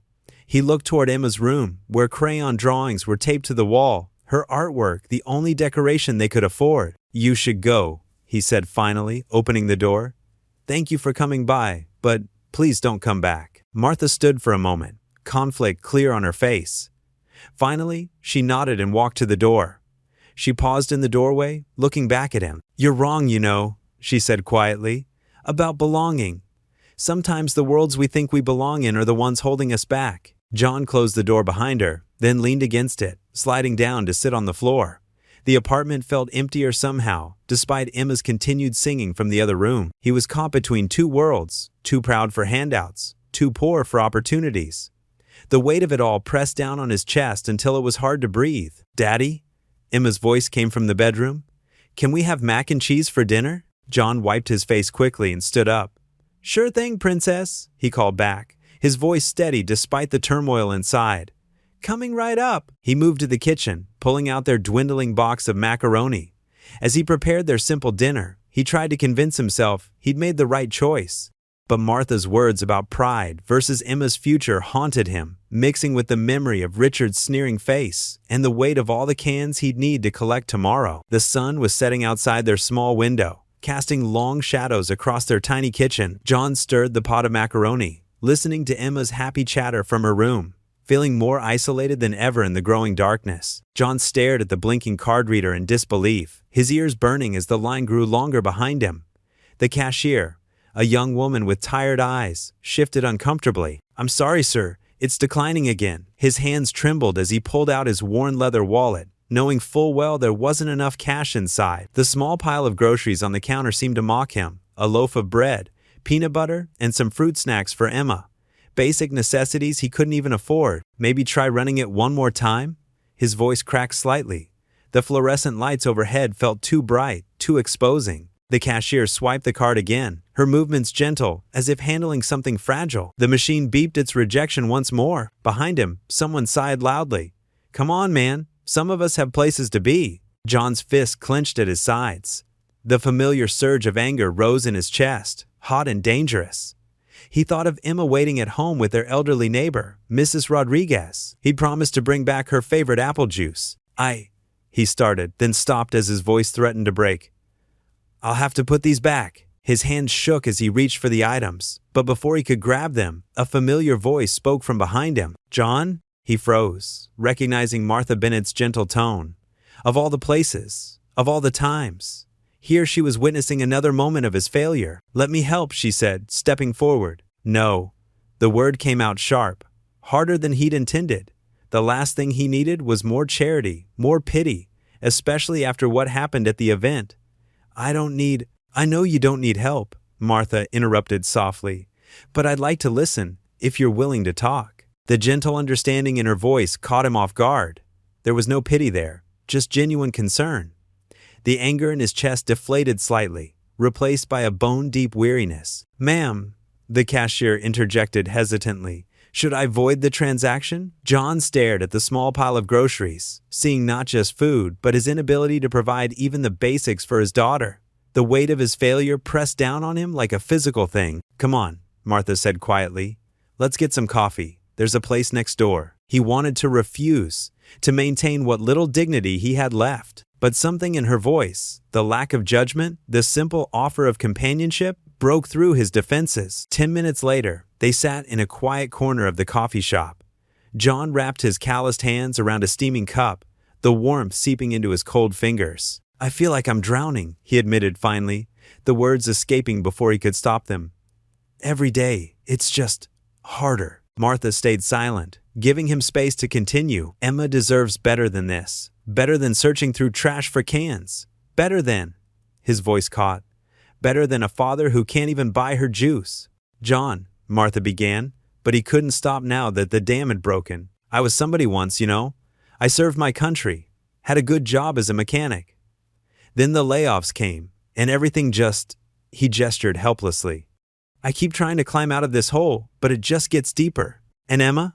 Martha asked softly. John's eyes burned. "She's so good, so patient, never complains when dinner is just beans and rice again. Tells me I'm the best daddy in the world when I can't even—" He broke off, taking a shuddering breath. "The other day, she drew a picture of us at your event. She was so excited about it, about feeling special for one night. Then Richard—" His hands tightened around the cup. "I walked out. I just left. What kind of example am I setting?" Martha listened intently, her face showing not pity but understanding. "Being a parent means showing our children how to face difficulties with grace. From what I've seen, you're teaching Emma strength, resilience, and dignity." "Dignity?" John laughed bitterly. There's no dignity in what I do. There's dignity in never giving up, Martha countered. In doing whatever it takes to provide for your child. In maintaining your integrity even when the world makes it nearly impossible. John fell silent, letting her words sink in. The coffee between his hands had grown cold, but he barely noticed. I'm just tired, he admitted finally. Tired of failing. Tired of disappointing her. Tired of being afraid to check my bank balance or answer the phone. Sometimes I wonder if she'd be better off. Don't, Martha interrupted firmly. Don't even finish that thought. That little girl adores you. I saw it at the event. The way she looks at you like you hang the moon. Money doesn't make a good parent, John. Love does. Something in her words struck a chord, and John felt his carefully constructed walls beginning to crumble. His shoulders shook as he tried to hold back the tears that had been building for months. I just want to give her a better life, he whispered, voice raw with emotion. Is that too much to ask? Martha reached across the table, not to offer money or solutions, but simply to place her hand on his arm in a gesture of support. No, John, it's not too much to ask at all. They sat there in the quiet coffee shop, two people from different worlds finding common ground in the simple act of sharing pain. For the first time since the humiliation at the event, John felt the tight knot in his chest begin to loosen, if only slightly. Outside, the afternoon sun cast long shadows through the window, marking the passage of time. John knew he needed to get back to Emma soon, but for now, he allowed himself this moment of vulnerability, of being truly heard without judgment. John sat at his kitchen table, the laptop Martha had lent him humming softly in the quiet apartment. Emma was already asleep in her small bedroom, her gentle breathing, a reminder of why he needed to make this change. The Veterans Job Training Program application glowed on the screen, waiting for him to take the first step. His cursor hovered over the form. The past week's conversations with Martha had slowly chipped away at his stubborn pride. She hadn't pushed or pressured him, just listened as he shared stories about his military service, his struggles after coming home, and his dreams for Emma's future. You can do this, Harris, he muttered to himself, remembering his old drill sergeant's words. His fingers began typing, filling in the basic information first. Name, age, years of service. Each keystroke felt like moving through thick mud, but he pressed on. The essay portion loomed before him. Please explain why you would be an ideal candidate for this program. John's hands trembled slightly as he positioned them over the keyboard. Martha's words from their last conversation echoed in his mind. Your strength isn't just in what you've endured, John. It's in how you keep going for Emma. He began typing, slowly at first, then with growing confidence. I served my country for 8 years, but my most important service now is being a father to my daughter. Every day, I fight a different kind of battle, not for territory or against an enemy, but for a better future for her. This program isn't just about me. It's about showing her that no matter how hard things get, we never stop trying to improve ourselves. The words flowed easier now, his story unfolding on the screen. He wrote about his mechanical experience in the military, his dream of working with his hands again, and his determination to provide a stable life for Emma. The midnight hours ticked by as he refined each paragraph, making sure every word counted. When morning came, Emma found him still at the table, rubbing his tired eyes but wearing a small smile. She climbed into his lap, her favorite stuffed rabbit dragging behind her. Daddy, you didn't sleep? She asked, touching his stubbly cheek with her small hand. I was doing something important, sweetie, he said, kissing the top of her head, something that might make things better for us. Later that day, after dropping Emma at her Head Start program, John met Martha at their usual spot, a small coffee shop where she insisted on buying him coffee despite his protests. She read through his application, her expression thoughtful. This is good, John, she said, looking up at him. Really good. You're not just telling them what you can do, you're showing them who you are. You think it's enough? He asked, his voice quiet with uncertainty. Martha set the papers down and met his eyes. More than enough. You've served your country, you're skilled with mechanics, and most importantly, you have the drive to succeed. They'd be foolish not to see that. John nodded, taking a deep breath. With Martha watching, he clicked the submit button. The application disappeared into cyberspace, carrying with it his hopes for a better future. The next few days stretched like years. John continued his janitorial work at the school, collecting cans when necessary. But something had changed. There was a spark of hope in his chest that hadn't been there before. 1 week later, John was cleaning the school hallways when his phone buzzed. An email notification appeared on the screen. His heart jumped when he saw the sender. Veterans Job Training Program. His hand shook so badly he had to lean against the wall to steady himself. The subject line read, "Application Status Update." John closed his eyes, took a deep breath, and opened the email. "Dear Mr. Harris, we are pleased to inform you that your application has been accepted." The words blurred as tears filled his eyes. He blinked them away and continued reading. Not only had he been accepted, but he'd also received a full scholarship that would cover his living expenses during the training. In a daze, he finished his shift and picked up Emma from Head Start. As they walked home, she skipped alongside him, chattering about her day, unaware that their lives had just changed. That evening, Martha stopped by their apartment, bringing a small cake to celebrate. As Emma happily devoured her slice, Martha handed John an envelope. "What's this?" he asked, opening it carefully. "Just a little extra help," she said softly. "For books, supplies, whatever you need to succeed in the program." John started to protest, but Martha held up her hand. "This isn't charity, John. This is an investment in someone who's worked hard and deserves a chance. Besides," she added with a smile, "I expect you to pay it forward someday." He looked at the check, then at Emma, who was drawing pictures with frosting on her plate. For the first time in years, he could see a clear path forward. One that didn't involve digging through trash or counting pennies for diapers. "Thank you," he said, his voice rough with emotion. "Not just for this, but for believing in me when I couldn't believe in myself." Martha squeezed his hand gently. "You did all the hard work, John. You just needed someone to remind you of what you're capable of." Emma looked up from her cake, her face smeared with frosting. "Daddy, are you crying?" John laughed, wiping his eyes. "Happy tears, sweetheart. Sometimes good things make people cry too." "Like when I got my new rabbit?" she asked seriously. "Exactly like that," he said, pulling her into a hug.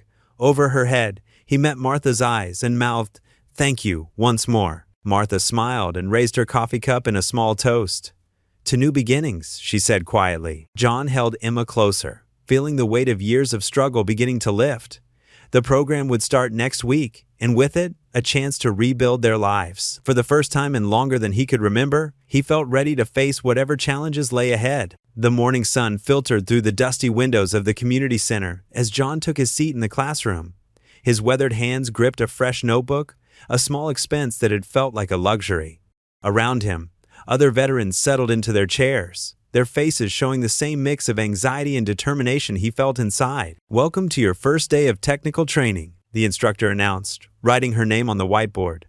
"I'm Sarah, and I'll be teaching you the basics of automotive electronics." John's heart quickened. This was familiar territory. He'd worked on vehicles during his service years. His fingers unconsciously traced the spiral binding of his notebook as memories of engine repairs under desert sun flooded back. The instructor's voice cut through his thoughts.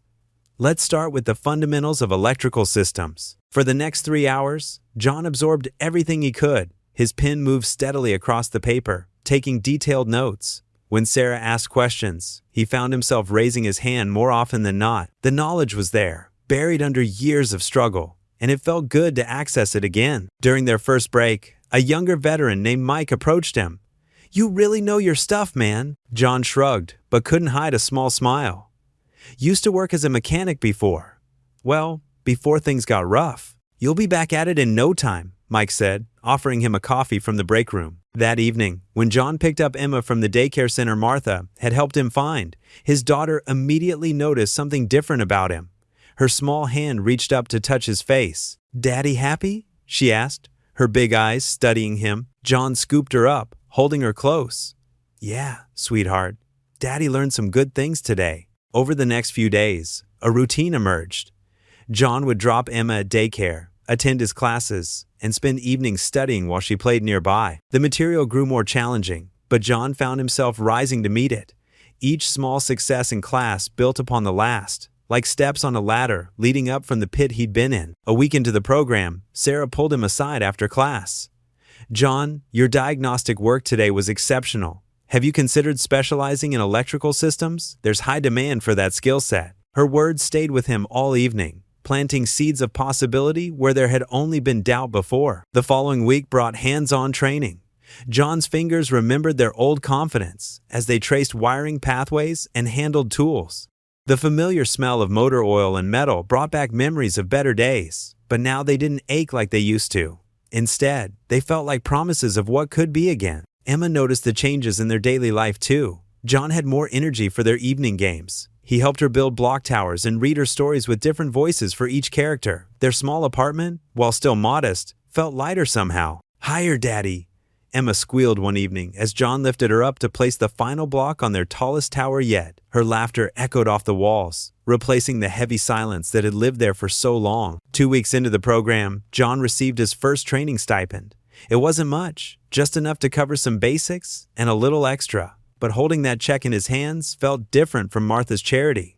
This was earned. This was his. After depositing the check, John took Emma to the small toy store they always passed but never entered. Her eyes grew wide as they walked through the aisles. "Pick something special, sweetheart," he said, watching her face light up. Emma moved carefully through the store, touching everything with wonder. Finally, she stopped in front of a stuffed elephant with soft gray fur and gentle eyes. "This one, Daddy?" she asked, hugging it to her chest. John checked the price tag. It was within his budget. "That's perfect, Em." At the checkout counter, John handed over the money without the usual nod of anxiety in his stomach. The cashier smiled as she wrapped the elephant in tissue paper, and Emma bounced on her toes with excitement. That night, as John tucked Emma and her new elephant into bed, she grabbed his hand. "Thank you, Daddy," she whispered, her eyes already heavy with sleep. John sat on the edge of her bed for a long moment, watching his daughter curl around her new toy. The streetlight outside cast a gentle glow through the window, and for the first time in years, the shadows in the corner didn't seem so dark. Back in the living room, John spread his textbooks across the kitchen table. Tomorrow would bring new lessons, new challenges, but also new opportunities. His notebook was filling up with knowledge, his hands were remembering their skill, and his daughter was sleeping peacefully with a new toy. It wasn't everything, not yet, but it was something. Something real and solid and earned. John ran his finger along the diagram of an engine electrical system, already anticipating tomorrow's lessons. The world outside their window was still tough, still full of obstacles, but tonight, it held possibility too. As he studied, the sound of Emma's soft breathing mixed with the quiet rustle of pages turning. Each formula he memorized, each system he understood, was another step forward, another piece of the life he was rebuilding, not just for himself, but for the little girl who believed in him enough to ask if he was happy. And for the first time in a long while, he could honestly say he was getting there. Martha Bennett stood in her expansive kitchen, her fingers wrapped tightly around a coffee mug as she stared out at the manicured garden through floor-to-ceiling windows. The morning light cast long shadows across the marble countertops, but the beauty of her surroundings felt hollow now. Richard's footsteps echoed through the house before she saw him. He appeared in the doorway, already dressed in an impeccable suit, his face tight with displeasure. "We need to talk about this situation with that Harris fellow," he said, his voice cold and clipped. Martha didn't turn to face him. "His name is John. I don't care what his name is." Richard moved closer, placing his briefcase on the counter with a sharp thud. "Do you have any idea what people are saying? The Petersons saw you with him at that diner yesterday." "I was helping him review his training materials," Martha said, finally turning to meet her husband's gaze.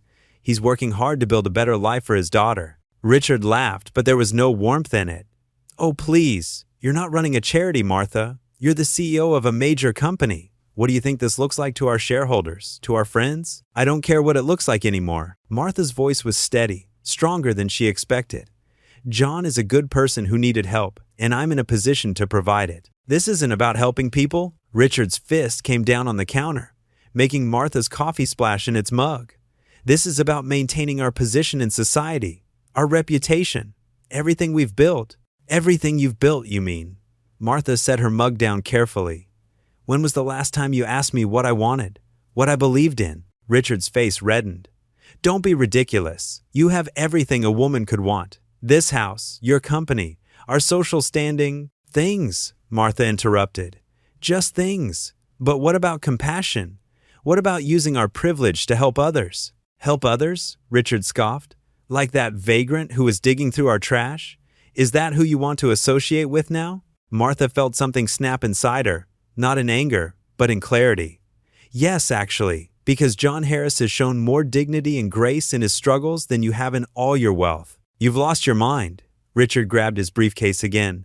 "I won't stand for this. You need to end whatever this little charitable project is, or what?" Martha stepped closer to him, her voice level but firm. "You'll cut me off? Control my company?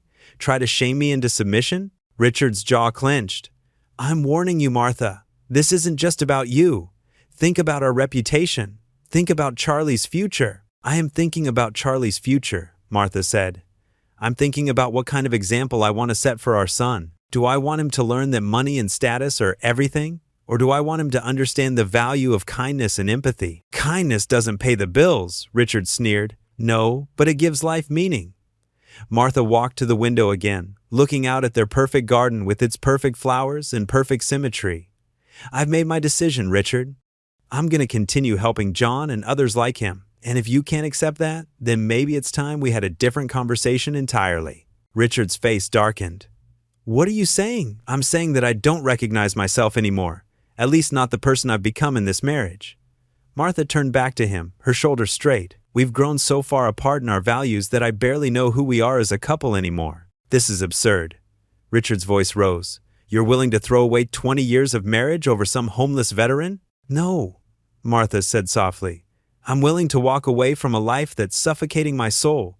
John Harris just helped me see it more clearly. Richard stared at her for a long moment, his face a mask of disbelief and anger. You'll regret this, he said finally. When you're done playing savior to the downtrodden, you'll realize what you're giving up. Martha shook her head. The only thing I regret is not standing up for my beliefs sooner. She slipped her wedding ring off her finger and placed it on the counter between them. I'll have my lawyer contact yours tomorrow. Richard's face went pale. Martha, please leave, Richard. Her voice was gentle but firm. I need some time to think. And you need to accept that I'm not the same woman who was content to live in this golden cage anymore. He grabbed his briefcase, knuckles white against the leather handle. You're making a terrible mistake. No, Martha said, watching him stride toward the door. For the first time in years, I'm doing exactly what I should have done long ago. The sound of the front door slamming echoed through the empty house. Martha stood in her kitchen, tears finally falling down her cheeks, but they weren't tears of sadness. They were tears of relief. Of liberation, of finally choosing to live according to her own moral compass, rather than society's expectations. She picked up her phone and dialed her lawyer's number. It was time to build a new life, one that aligned with her true values, one where she could make a real difference in people's lives. Like John had said during one of their conversations, sometimes the bravest thing you can do is admit when something isn't working and have the courage to start over. John pulled his worn pickup truck into the small diner's parking lot. The early morning sun cast a warm glow over the modest establishment, making the chrome trim sparkle. He checked his reflection in the rearview mirror, straightening his collar. It wasn't the fancy restaurant where they'd last met, but this time he felt different, stronger, more confident. Martha was already inside, sitting at a corner booth with 2 steaming cups of coffee. She wore simple jeans and a sweater, looking more relaxed than he'd ever seen her. When she spotted him, her face lit up with a genuine smile. John! You look well, she said, standing to greet him. Thanks, Martha. The training program's been amazing. He settled into the booth across from her, accepting the coffee she pushed his way. Emma's doing better too. Having a real schedule, knowing there's enough for diapers and food, it makes all the difference. Martha nodded, her eyes bright. I can imagine. How's the mechanical engineering course going? Actually, that's part of what I wanted to talk to you about. John took a sip of coffee, gathering his thoughts. Being in this program, seeing how it's changed my life, it got me thinking about all the other vets out there struggling like I was. I've been thinking along similar lines, Martha said, leaning forward. After everything that happened with Richard.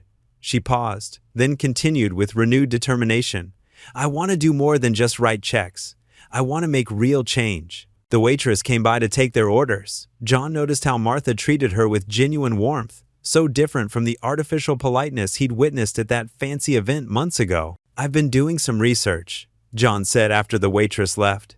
Did you know there are over 1.8 million single fathers in the United States? Many of them veterans, like me. Most support programs focus on single mothers. Martha pulled out a notebook from her bag. I've looked into that too. There's a real gap in services, especially for fathers who've served. She opened the notebook, revealing pages of notes and calculations. I've been working on something, but I wanted your input. John listened as Martha outlined her vision for a community center. His engineering mind immediately began analyzing the practical aspects, building requirements, necessary facilities, staffing needs. But it was more than that. For the first time since leaving the military, he felt that familiar sense of purpose. The center could offer job training, like what you're doing now, Martha continued, but also childcare, counseling, practical support with things like diapers and groceries. A place where fathers can find their feet again, without shame. Without shame, John repeated softly, remembering his own struggles. That's key.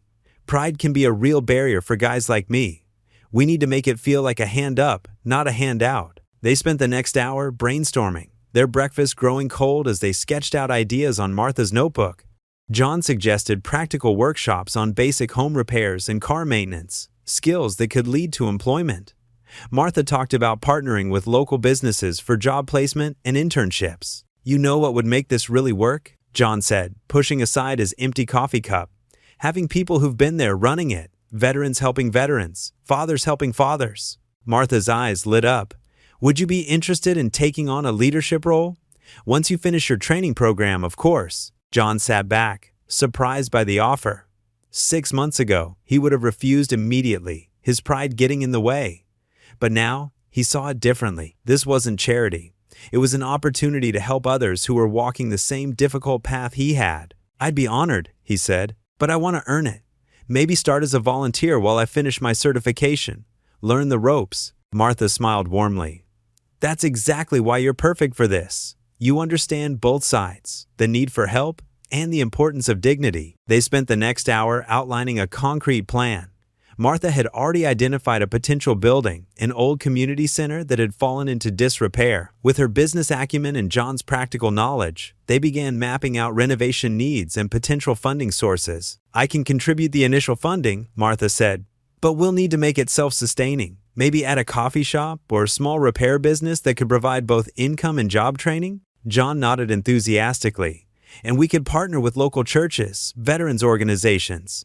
Make it a real community effort. As they wrapped up their meeting, John realized how natural it felt now, sitting with Martha as equals. There was no awkwardness, no underlying tension about their different background. They were just two people working together to make something meaningful happen. Same time next week? Martha asked, gathering her things. I'll have the preliminary budget drawn up and maybe you could bring those building codes you mentioned? Sounds good, John replied. I'll talk to some of the guys in my program too, see what they think would be most helpful. As they walked to their cars, John felt a surge of excitement.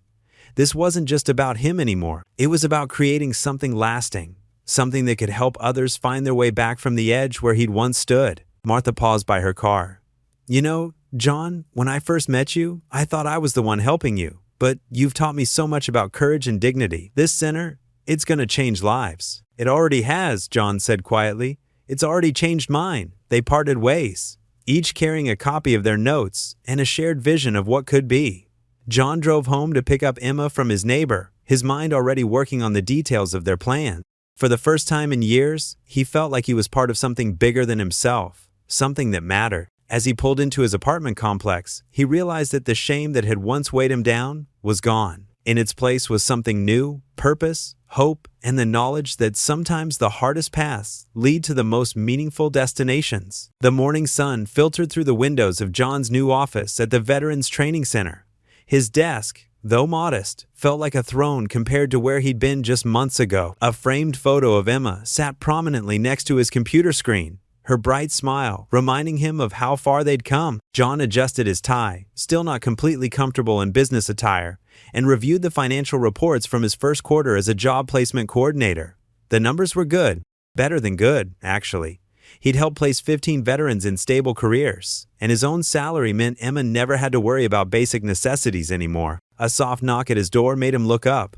"Come in," he called out. Martha stepped in, wearing a simple blazer and carrying a stack of papers. "Ready for our meeting?" she asked, her eyes twinkling with excitement. "Just finishing up here," John replied, gesturing to the chair across from his desk. It still felt surreal sometimes, working alongside Martha as equals. "The placement numbers are exceeding expectations." "I knew they would," Martha said, settling into the chair. "You understand what these veterans are going through better than anyone. That's why this works." John nodded, thinking back to his own struggles. "Speaking of which, how's the community center coming along?" Martha spread the papers across his desk. "Construction's almost complete. We're on track for the grand opening next month." She pointed to a blueprint. "The daycare facility is fully staffed, and we've got 20 families already signed up for the after-school program." "Emma's excited about having other kids around," John mentioned, smiling at the thought of his daughter's enthusiasm. She'd been thriving lately, making new friends at her new preschool, wearing pretty dresses that weren't secondhand, and carrying herself with the confidence of a child who felt secure. The next few months passed in a whirlwind of activity.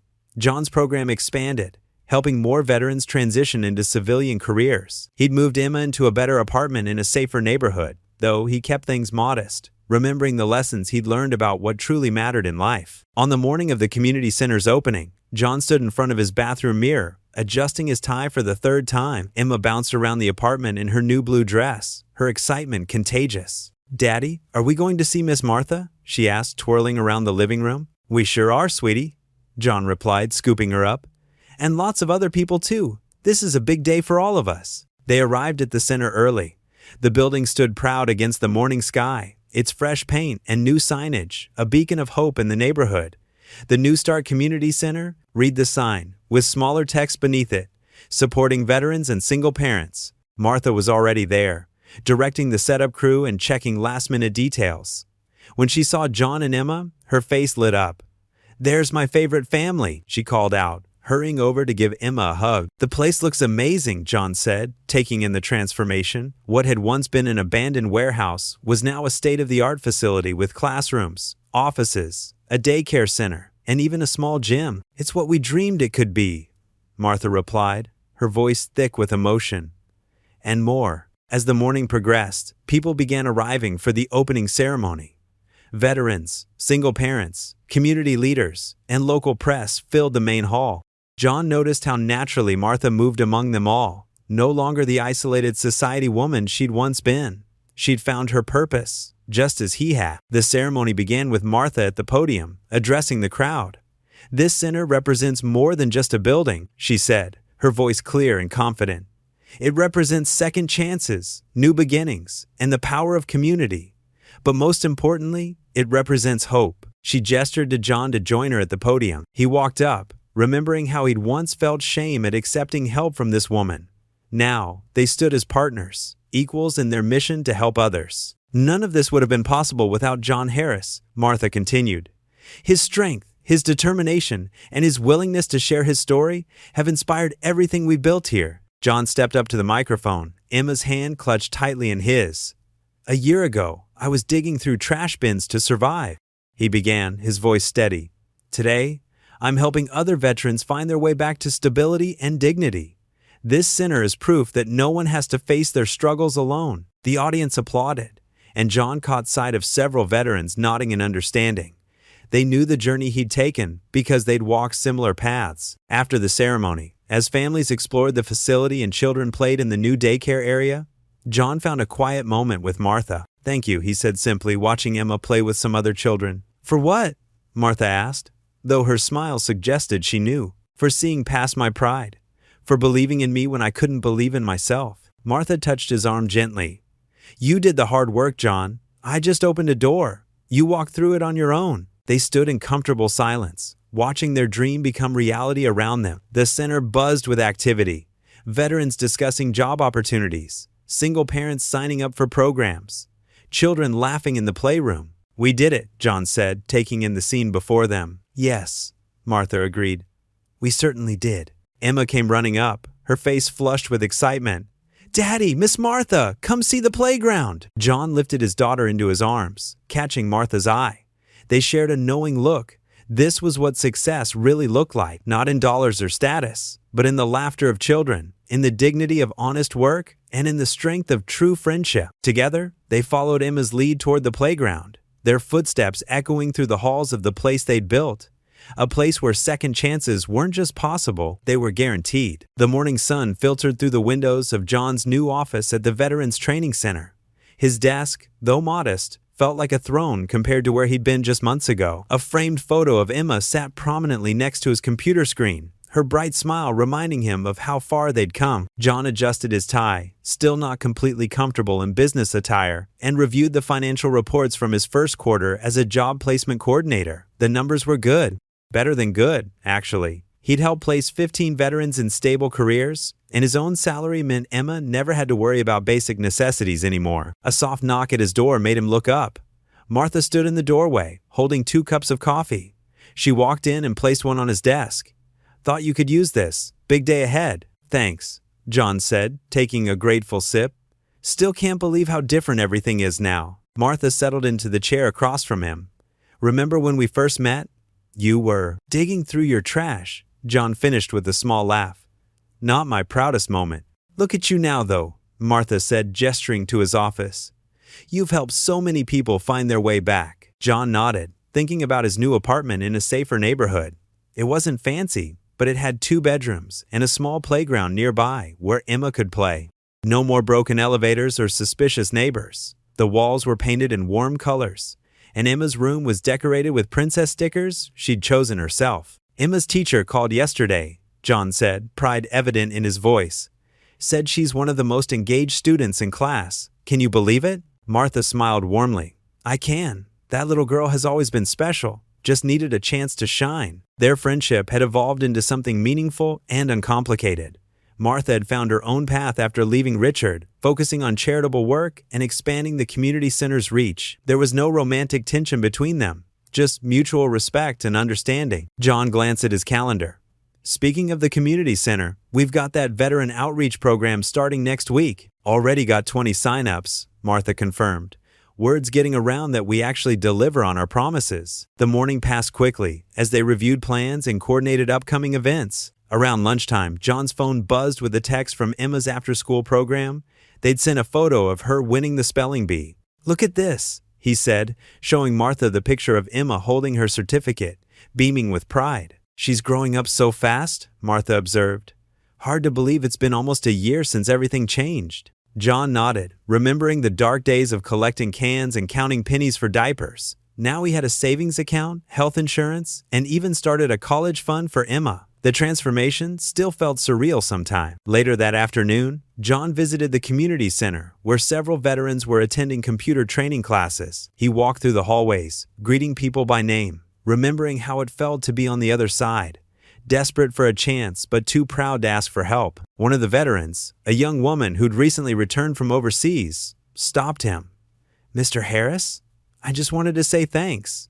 Got that job at the tech company you recommended. That's great news, Sarah, he said, genuinely pleased. How's it going so far? It's amazing. My kids actually have their own rooms now, she said, eyes bright with emotion. Never thought I'd get here. John understood that feeling all too well. He remembered the day he'd moved into their new apartment, how Emma had run from room to room, amazed at having so much space. The kitchen actually had counter space now, and the bathroom didn't have any leaks. Simple things that meant everything. As the day wound down, John gathered his things, looking forward to getting home. The drive was shorter now that they lived in a better area, and he no longer had to worry about his car breaking down every other week. He'd been able to buy a reliable used model with his first few paychecks. Walking into his building, he greeted the security guard, a luxury he never thought he'd have, and took the working elevator to his floor. The hallway was clean and well lit, such a contrast to their old place. The moment he opened the door, he heard the familiar patter of small feet running toward him. Emma launched herself into his arms, her backpack still on, full of excitement about her spelling bee victory. Daddy, I won! Did you see the picture? Mrs. Thompson said I got all the words right. Emma's face was radiant with joy and pride. John hugged her tight, breathing in the scent of her strawberry shampoo. Not the dollar store kind anymore, but the brand she'd picked out herself at the grocery store. Such a simple thing, but it meant so much. I saw, sweetie. I'm so proud of you, he said, setting her down and hanging up his coat. How about we celebrate with pizza tonight? Emma bounced on her toes, her pigtails swinging. Can we get the one with the stuffed crust? Absolutely, John agreed, watching his daughter skip off to her room to change out of her school uniform. Standing in their modest but comfortable living room, John took in the sight of Emma's school books spread across the coffee table, her art projects hanging on the walls, and the general sense of security that now pervaded their lives. The weight of constant worry had lifted from his shoulders, replaced by something he hadn't felt in years: hope. The apartment wasn't perfect. There was a scratch on the coffee table, and one of the kitchen cabinet doors needed fixing. But it was home, a real home where his daughter could grow up feeling safe and loved, where they could both dream about the future instead of just surviving the present. Emma came running back, now wearing her favorite princess pajamas, her spelling bee certificate clutched in her hand. Her smile was brighter than ever as she showed him each word she'd spelled correctly, pride radiating from her entire being. The community center's auditorium buzzed with excited chatter as people filed in for the annual Veterans Support Excellence Awards. John fidgeted with his tie backstage, still unused to formal attire despite wearing it daily now. The blue silk, a gift from Emma for Father's Day, felt both foreign and comforting against his fingers. Through a gap in the curtain, he could see Emma sitting in the front row, wearing her favorite yellow dress, her legs swinging back and forth with barely contained excitement. Next to her sat his mother, who had flown in specially for the occasion, her eyes already glistening with unshed tears of pride. The stage manager touched his shoulder. 5 minutes, Mr. Harris. John nodded, his throat tight. Just a year ago, he'd been collecting cans from garbage bins, desperate to buy diapers for Emma. Now, here he was, about to receive recognition for helping other veterans find their way back from similar struggles. The lights dimmed, and the ceremony began. John listened as the host described the various initiatives that had transformed their community. When they finally called his name, the applause was thunderous. John Harris, the host announced, has not only overcome tremendous personal obstacles, but has dedicated himself to ensuring no other veteran faces those challenges alone. Through his work at the Veterans Training and Support Center, he has helped place over 50 veterans in stable careers and provided crucial support to dozens of single parents. Walking onto the stage, John felt a familiar warmth in his chest as he spotted Martha in the middle of the audience. She sat straight-backed and elegant as always, but her eyes held that same kindness that had changed his life that day behind her house. She gave him a small nod, and suddenly he felt steady. The weight of the Crystal Award in his hands brought him back to reality.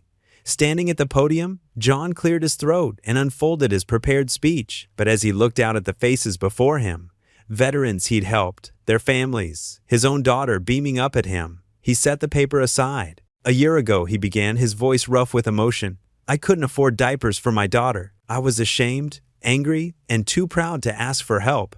He paused, gathering his thoughts. But someone taught me that accepting help isn't weakness. It's the first step toward becoming strong enough to help others. From her seat, Martha dabbed at her eyes with a tissue, her usual composure slipping just slightly. This award, John continued, holding up the crystal piece, belongs to every veteran who's had the courage to ask for help, to every single parent who's sacrificed everything for their child, to every person who's chosen kindness over judgment. His eyes met Martha's briefly. And to those who saw worth in me when I couldn't see it myself. After the ceremony, people gathered in small groups, sharing stories and congratulations. John found himself surrounded by well-wishers, but his attention kept drifting to where Martha stood near the refreshment table, engaged in conversation with some board members. Finally, as the crowd thinned, they found a quiet moment together near the window overlooking the center's playground, the same one where Emma now attended after-school programs. Quite a speech, Martha said softly, her eyes twinkling. Not bad for someone who used to grunt one-word answers at me. John chuckled, remembering his early defensiveness. Well, I had a good teacher in the art of communication. They stood in comfortable silence, watching the setting sun paint the sky in shades of orange and pink. The Crystal Award caught the light, sending tiny rainbows dancing across the wall. You know, Martha said, when I first started the diaper company, I thought success meant profit margins and market share. She shook her head slightly. I never imagined true success would look like this, like seeing someone rise above their circumstances and bring others along with them. John turned the award in his hands, studying its facets. Sometimes I still can't believe how different things are now. Emma asked me the other day if we were rich. He smiled at the memory. I told her we were rich in all the ways that matter. Martha's eyes softened. She's become quite the philosopher, hasn't she? Yesterday, she told me that kindness is like a boomerang. It always comes back to you. She gets that from hanging around you too much, John said, but his tone was warm with gratitude. They could see Emma through the window now, playing with other children on the swings. Her laughter carried faintly through the glass, a sound that still had the power to heal something deep in John's soul. Look at them, Martha murmured, watching the children. They don't see differences in class or status. They just see friends. John nodded, thinking of how far they'd all come. Sometimes it takes a child to show us what really matters. The last rays of sunlight caught the award's edges, sending one final burst of rainbow light across the room. Tomorrow would bring new challenges, new veterans needing help, new battles to fight. But for now, in this moment, John felt the simple peace of knowing he was exactly where he was meant to be. John stood at his kitchen counter, carefully arranging 3 plates of spaghetti and meatballs. The aroma of garlic bread wafted through their new apartment. Nothing fancy, but clean, safe, and filled with the warmth of home. Through the window, the setting sun painted the sky in soft oranges and pinks. "Emma, sweetheart, dinner's ready," he called out. Emma bounced into the kitchen, her pigtails swinging.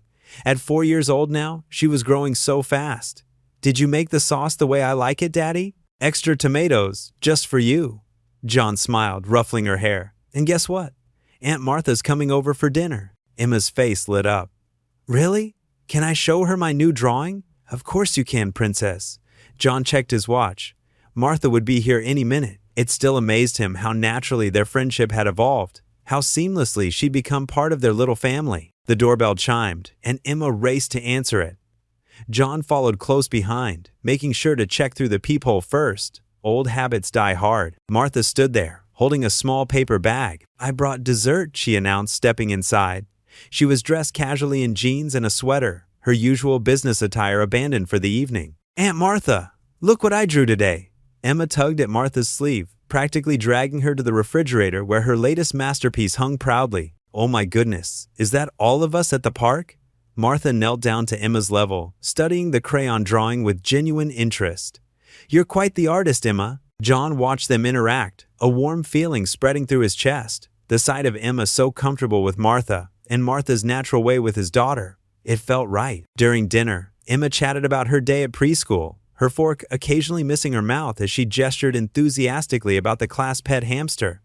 John and Martha exchanged amused glances over their plates. After Emma had eaten her fill and run off to play with her toys, John and Martha lingered at the table, their conversation turning more serious. "The community center's really taking off," Martha said, twirling the last bit of spaghetti on her fork. "We've helped 15 single fathers find stable jobs this month alone." John nodded, pride swelling in his chest. "And the mentorship program is working better than we hoped. Having veterans help other veterans, it just makes sense." "You know," Martha said thoughtfully, "I never imagined my life would take this turn. Running a diaper company seemed like enough, but this." She gestured around her. "This feels real. It matters." "You changed my life," John said quietly, "and now we're changing others." Martha's eyes softened. "We changed each other's lives, John. You showed me what real strength looks like, what family looks like." They fell into a comfortable silence, broken only by Emma's distant humming from her bedroom. "Speaking of family," Martha said, "I've been thinking about expanding our programs. Maybe adding some housing assistance, helping fathers get better apartments like you did." John leaned forward, interested. "That could make a huge difference. The hardest part for me was always providing a safe home for Emma." "Daddy," Emma called from the living room, "can we go sit on the porch? The stars are coming out." John checked his watch. "Just for a little while, sweetie. It's almost bedtime." The three of them made their way to the small balcony. It wasn't much, but it offered a clear view of the night sky. Emma settled between them on the wooden bench. John had restored himself. "Look, Daddy, that one's really bright." Emma pointed upward. "That's Venus," Martha explained. "It's actually a planet, not a star." John wrapped an arm around Emma's shoulders, feeling her snuggle closer in the cool evening air. Martha sat on Emma's other side, and together they watched the stars emerge one by one. The moment felt perfect, peaceful in a way John hadn't experienced in years. He looked at Emma, content and secure between them, then at Martha, who had become such an essential part of their lives. This was what family felt like, not just blood relations, but people who chose to stand by you, who helped you become better, who shared your joys and sorrows. Emma pointed out more stars, making up stories about each one. Martha listened intently, adding her own imaginative details to Emma's tales. John remained quiet, taking in the scene, letting the gratitude wash over him. Here, on this simple porch, under the vast expanse of stars, John felt complete. He had a good job, a safe home, and most importantly, he had people who cared about him, people he cared about in return. His daughter was happy and thriving, and Martha's friendship had brought a dimension to their lives he hadn't known they were missing. "Time for bed, sweetheart," John said when Emma's stories began to slow and her eyelids grew heavy. "Just 5 more minutes?" she pleaded, but her yawn gave her away. "Tell you what," Martha said, "if it's okay with your dad, I'll come read you a story." Emma looked at John hopefully. He nodded, and she broke into a sleepy smile. As Martha led Emma inside to get ready for bed, John remained on the porch for a moment longer. The stars continued their silent vigil overhead, witnesses to how far he'd come from those desperate days of searching through trash for cans. He wasn't just surviving anymore, he was living, truly living, and helping others do the same. He heard Emma's delighted giggle from inside, followed by Martha's warm laugh, and smiled. Sometimes family wasn't what you expected. Sometimes it was better. Rising from the bench, John took one last look at the night sky before heading inside to join his family for bedtime stories. The community center buzzed with joyful energy as families poured through its freshly painted doors like a gentle spring flood. Colorful balloons in bright reds, yellows, and blues danced from the doorframe, their ribbons fluttering in the warm afternoon breeze. A large hand-painted banner stretched across the entrance, its cheerful letters proclaiming Veterans and Single Parents Support Network. Grand opening, in bold, welcoming strokes. The smell of fresh paint mingled with the aroma of homemade cookies and coffee drifting from inside. John Harris stood proudly near the polished wooden registration table, greeting each arriving guest with a warm smile that crinkled the corners of his eyes and reached deep into his heart. Gone was the hollow, desperate look that had haunted his face just a year ago. In its place was a man who had found his purpose, his shoulders straight and his voice steady with quiet confidence. His daughter Emma, now noticeably taller, with longer legs and a more assured way of carrying herself, bounced beside him as she carefully handed out colorful name tags to the stream of newcomers. Her bright yellow sundress twirled as she moved, and her face glowed with the simple joy of helping others. Martha Bennett moved through the growing crowd with natural grace, her steps light and purposeful as she paused to chat with various families scattered throughout the spacious main room. She wore a simple cornflower blue dress instead of her usual designer outfits, something comfortable and approachable that spoke of genuine warmth rather than calculated sophistication. Her hair fell in soft waves around her shoulders, and her face positively radiated with a sense of deep purpose and contentment. The community center represented their shared dream made manifest, and seeing it filled with laughter and hope made her heart sing with quiet triumph. "Daddy, look!" Emma's excited voice cut through the gentle hum of conversation as she tugged insistently at John's navy blue sleeve. Her small finger pointed toward the entrance, where a young girl about her own age stood hesitantly by the door, half hidden behind her father's legs. The little girl clutched a worn stuffed rabbit and peeked out shyly at the bustling room full of strangers. "Can I go say hi? She looks scared." John's heart swelled with pride as he watched his daughter's natural compassion shine through. He nodded with an encouraging smile, his eyes misting slightly as Emma skipped across the room with determined kindness. She approached the nervous newcomers with gentle confidence, kneeling down to the little girl's eye level and offering her brightest, most welcoming smile. The transformation that followed, watching the shy child's face light up as Emma introduced herself, reminded John of all the beautiful changes this past year had brought to their lives. "We actually did it," Martha said softly, appearing at John's side like a whispered prayer answered. She handed him a clear plastic cup filled with bright red punch from the cheerfully decorated refreshment table, where volunteers in matching t-shirts served homemade treats to grateful families. Her voice carried a note of wonder, as if she still couldn't quite believe they had turned their impossible dream into this vibrant reality. John accepted the punch gratefully, the cool liquid refreshing after hours of excited conversation. His mind drifted back to those dark, desperate days when he'd prowled through neighborhood trash bins in the early morning hours, searching for recyclable cans and bottles to gather enough coins for a pack of diapers. The memory felt like looking through a window into someone else's life, painful but distant now. "Remember when you found me behind your house, digging through your garbage like some kind of..." He paused, shaking his head with a slight chuckle that held no bitterness, only amazement at how far they'd traveled. Martha's brown eyes softened with the warmth of shared memory, her expression tender and understanding. "How could I ever forget that morning? I thought you were just another person trying to take advantage of us." She touched his arm gently. "I had no idea you were exactly what I needed to find my way back to who I really was." That was the day everything changed for both of us. Together, they stood and watched as the community center continued to fill with exactly the people they'd hoped to reach. Battle-worn veterans carried toddlers on their shoulders, their faces showing the same mix of pride and struggle that John recognized in his own mirror.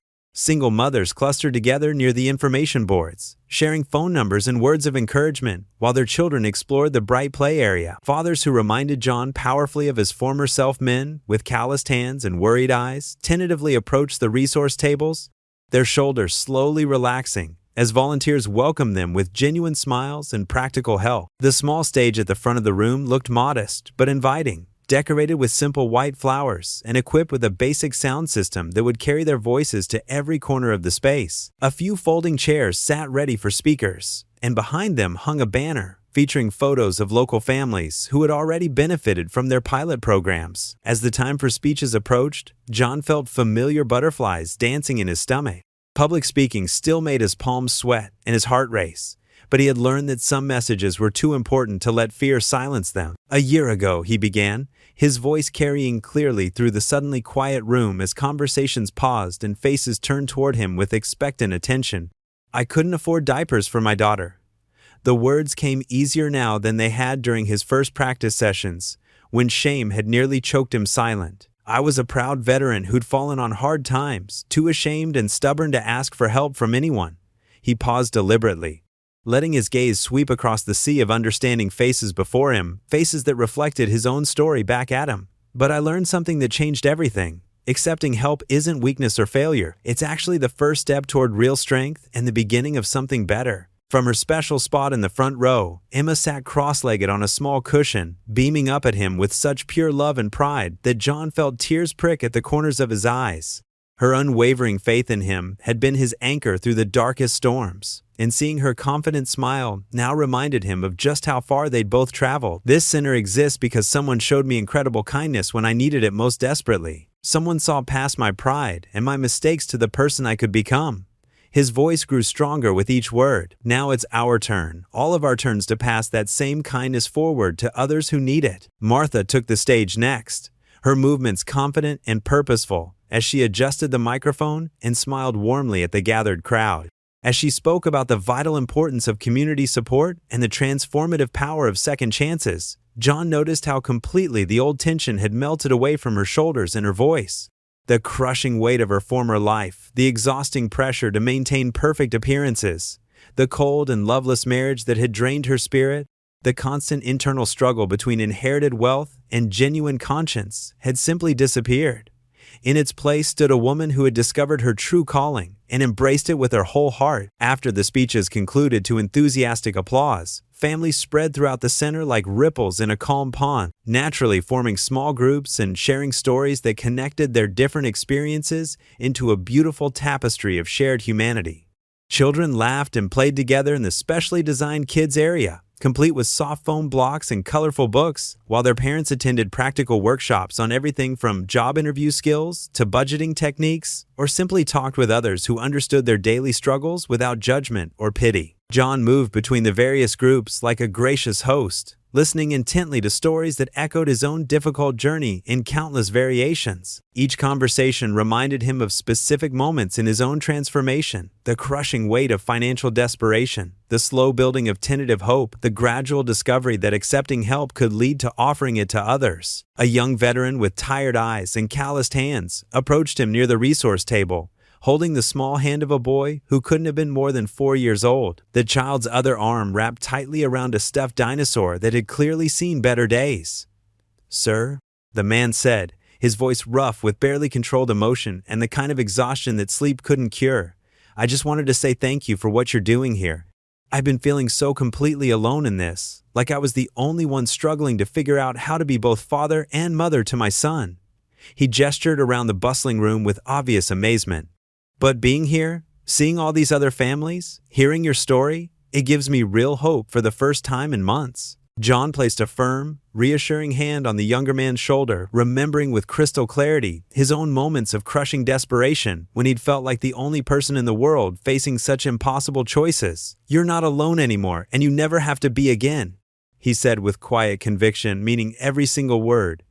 "We're all in this together now, and that makes all the difference." As the evening celebration gradually wound down and the last golden rays of sunlight slanted through the tall windows, John found himself standing peacefully in the center's small but beautifully landscaped courtyard. The setting sun painted the sky in brilliant layers of orange, pink, and deep purple, creating a masterpiece that shifted and changed with each passing minute. The joyful sound of children's laughter and excited chatter drifted through the open doors like music, Mixing with the gentle evening breeze that rustled the leaves of the newly planted oak tree, they dedicated to hope and new beginnings. Emma played energetically with a growing group of children on the bright red and yellow playground equipment they'd installed just last month, her delighted giggles mixing and harmonizing with theirs in a symphony of pure childhood joy.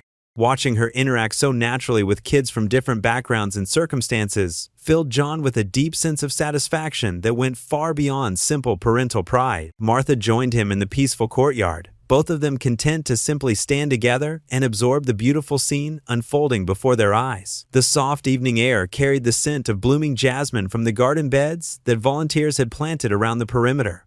"You know," she said quietly, her voice filled with gentle wonder, "when I first met you digging through my garbage cans, I thought I was the one in a position to give help. I never could have imagined how much you would end up helping me find my way back to myself." John nodded slowly, understanding exactly what she meant, because their friendship had transformed both their lives in ways neither had anticipated. It had broken down seemingly insurmountable barriers of social class and stubborn pride to reveal something genuine, lasting, and infinitely precious. "Funny how life has a way of working out sometimes," he replied, his voice soft with gratitude.